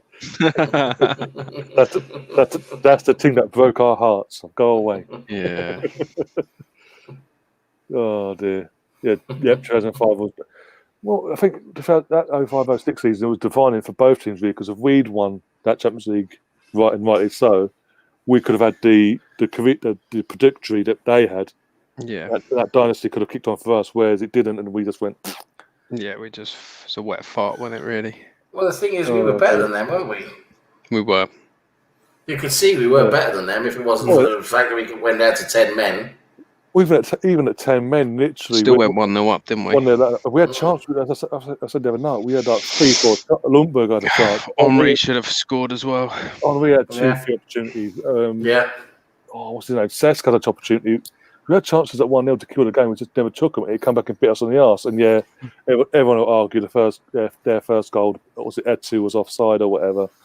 But with the way it was back then, there's no technology like it is now. So you have to take it on the chin. And at the end of the day, we take our chances. We don't talk about that moment. Yeah. But yeah, we're stop wrapping things up now. But yeah, cheers guys for coming on. I hope we've gone for 3.5 hours. Jesus. Soon goes, isn't it? Yeah, all mine literally. Again, whenever I plan to do these shows, these like late night shows like I did last week, they go on a lot longer than I expect them to do. Yeah. Oh my days. They're good fun though. They're good fun. Oh yeah. Oh dear. One sec, my brother says they're better than 0506 Barca. Okay, I think you guys need to come sleep because we're better than Brendan. You know we're better. We were though. If you actually watched the game, I don't know how old he was then. If he was 5 years old or whatever he was back then, But if you actually watched the game, we were better than Barcelona. We were better, yeah. He was about 3 going on 4 because he's in August. So yeah, he was 3 years old going on 4. Yeah, so he obviously knows a lot about it then, doesn't he? He's being a 3-year-old. On the night, though, what we're saying is on the night we actually turned up more prepared and more wanting it, and actually just got fucked over basically. Yeah. But we're not doubting Barcelona's the quality of that squad. Etu, Ronaldinho, Ludovic, Juli, and all that. We're not doubting that quality at all. Hell no. Henrik Larsson. But in that game though, that was the thing. That game we had it until fucking threw out the window with Lehmann. Well, even then, I was saying that probably about fixed. Well, that was too early in the game, really. What was it? What? Literally, 18 minutes in, and literally, as I was saying the other night, if the ref plays advantage, that's advantage. That's the time it did. The advantage goes on. Ludovic scores a goal. He made a decision he could have made. The decision he made is justifiable. It's just. It wasn't the decision that he could have made 2 decisions basically, and he made the one that messed everything up basically. It killed the final as a spectacle. Yeah, but that's to say we had our chances. We still didn't take them. Yeah, Henry had his chance with Valdez, and we had a couple of other shots as well. I mean, we were better than them. We were looking better than them, until Lehmann bloody got sent off, and then even then, like Russ says, even then we still went 1-0 up. Yeah, 1-0 up, but even then, that second half, we had opportunities. We had opportunities in the beginning of that first half. Even after 1-1 up, we had opportunities at half time. But in the second half, we had 3-4 opportunities to kill the game, and even Hleb had a chance. I remember now. Yeah, and he bottled it. Hleb, my God, he could Hleb because he never shot, did he? He never did he? He's literally like the modern day Erdem. He likes to assist more than what to score. Oh dear, maybe 2040 you in the Champions League. More chance than Atletico, put it that way. That's what I'm saying. Oh yeah, Atletico Madrid. Oh wow. Oh, careful! We've got Luis Suarez now. They could do it. Oh yeah. We just got their best. We just took their best midfielder for 45 minutes. Yeah, we should. I've got to be careful because he'll come at me in a minute. He's going to be coming for you, yeah. Oh, dear. We've got to come up anyway, got these boots. But yeah, thanks guys for coming on. Sam, where can people find you?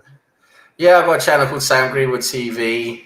Check it out if you can. Subscribe. Share content will be appreciated. I do mostly like late night chats now and again about Arsenal, football related stuff. A bit like this basically, but with more swearing and profanity and deplorable behaviour involved, basically. Yeah, well, sort of walls are finished, so I can't really go. This is very civilized compared to what my show is normally like. But yeah, I haven't done one for a while though. It's difficult to get time and energy to do it when there's so much going on, and I'm spending so much time on everyone else's channels at the moment. So that's the way it is at the moment. So yeah, see me with the Blind Gooner or here, or we'll be on the post with the Tish, or yeah. I'm also part of the fan circle at the moment. The Yanks on Thursday nights. That's early morning UK time. Oh yeah. At 1:30, 2 o'clock in the morning. Yeah, it's about 1:40 UK time they kick off. But I've just finished a work session then at the moment, so I've just jump on there after. Anyway, so yeah, it's all good fun, and it's been a great chat we've had tonight. It's been great nostalgia and all that. It's been a good laugh, and everyone in the chat's been good and had a good laugh, and yeah, it's been great. So thanks for having me, and hope to see you again soon. Oh yeah, and again, we're not in terms of Lucas Stella. We know he's decent, but obviously Partey, Torreira. Come on, who's had a better deal? He's not going to say Torreira is better now, is he? No, he's calling us delusional. No, he's not saying he's better. He's just saying he's decent. Obviously, he's not off the level. Yeah, but not, again, we don't. He knows I never denied that, so I've never said a bad word about him. As I said, all after about Torreira, since Arteta's whatever happened with him, he sort of rolled over to the Arteta era, and he's never really fitted the mold of what Arteta wants. So, Arteta, he'd rather have him off the books, getting game played somewhere else, than there's him rotting on the bench. Yeah. And Russ, what about yourself? Where can people find you? Oh, you could just find me at RuggyBoy101 on Twitter and Russ Morgan on Facebook. And yeah, I'm just on here as a last resort usually. Oh, nice. No, I'm your last resort. I mean, if no one else is available. You say that, but I put it out. I put the invite you out. do, mate. No, Russ is a good one. We like Russ. Yeah, and I know you like me. As you know, Yes. it's a first come We first. like you a lot. I bet you do. For this show tonight, it was literally put out to everyone in the group chat. You guys responded, so I'm not. Wasn't going to turn my nose up, was I? I think people will get sick of seeing me 4 shows in a row. Literally just me going off ranting about something. Yeah. As I said, 2 of the 3 shows I did last week, there's a valid reason beyond the rants that I had. Yeah. With all due respect, but that's true. Yeah. You were good on the positive podcast, Ryan. But also, yeah, exactly. And what is it? I think the first one concerned Brownie by the sounds of it, because he contacted you afterwards, asking after me. Apparently, Sam. Apparently, he said after my first show last week. Yeah. Apparently, he was in the chat a couple of the next day. Oh, you're right, Ryan. I contacted Sam. Yeah, because he thought it looked like he was completely out of it, you know. That stupid o'clock in the morning again. That one was. Yeah. That one too. Yeah, he was just tired, mate. That's what it was. He was tired. Yeah. Again, it went on longer than what I expected. But yeah, thanks guys for coming on. I do appreciate it. I hope we can do this again soon. Yeah. And again, we're going to talk to Harvey tomorrow and reorganise that show we're planning on doing for the third kits. And obviously sort that out. Get back. And obviously, if you're both available, you're more involved to come back on. Try and reset the John as well. Get him good so he can review them. We can all laugh at Man United together, basically. And that's oh dear! As I said, it's going to take something to beat that. I'm sorry. Yeah. I'm saying it's like again, Adidas for sure. Harry Maguire's predicament and fucking put that shirt on them. Yeah. Instead of putting an orange kit on, a USA, there's a put a Guantanamo Bay. Yeah. Black and white. There you go. The police are coming zebras, isn't it? The zebras. They're the zoo. Call them zoo animals now. Yeah. Yeah. If you haven't also, before I go off now, if you haven't already, do subscribe to the channel. Smash the like button. Smash the likes. Let's try and get this 500 ASAP. Come on. Please. I'm putting more content out than other people. And now I've said that, I know that person's going to see this and give me a fucking dislike again. And they'll go into his other account and will give me another dislike and make out it's not him. But anyway, now I've said that, I put myself in the fire and off another dislike. There you go. But yeah, it gives me traction for the channel, so you know what? The joke's on him. But until next time, guys, which actually, I don't know. What I might do a watch on. I'm not sure yet for the England game. I'm not sure. I'll wait till the lineup comes out. If Saka or Nelson in the lineup, I'll do it. Otherwise, I'm not inspired by it for Southgate, so there's no point. But, if not, as I said, we're doing the third kit thing at some point this week, and then we'll do the review for City on Friday, and then double watch along of the Old Firm derby in the lunchtime kickoff at 12:30, Old Firm, and then gets us all warmed up for Man City versus the Arsenal at the Etihad. Could we be having a party at Manchester? You never know. But until then, guys, enjoy the rest of your evening and see you then. And as always, up the Arsenal. Up the Arsenal.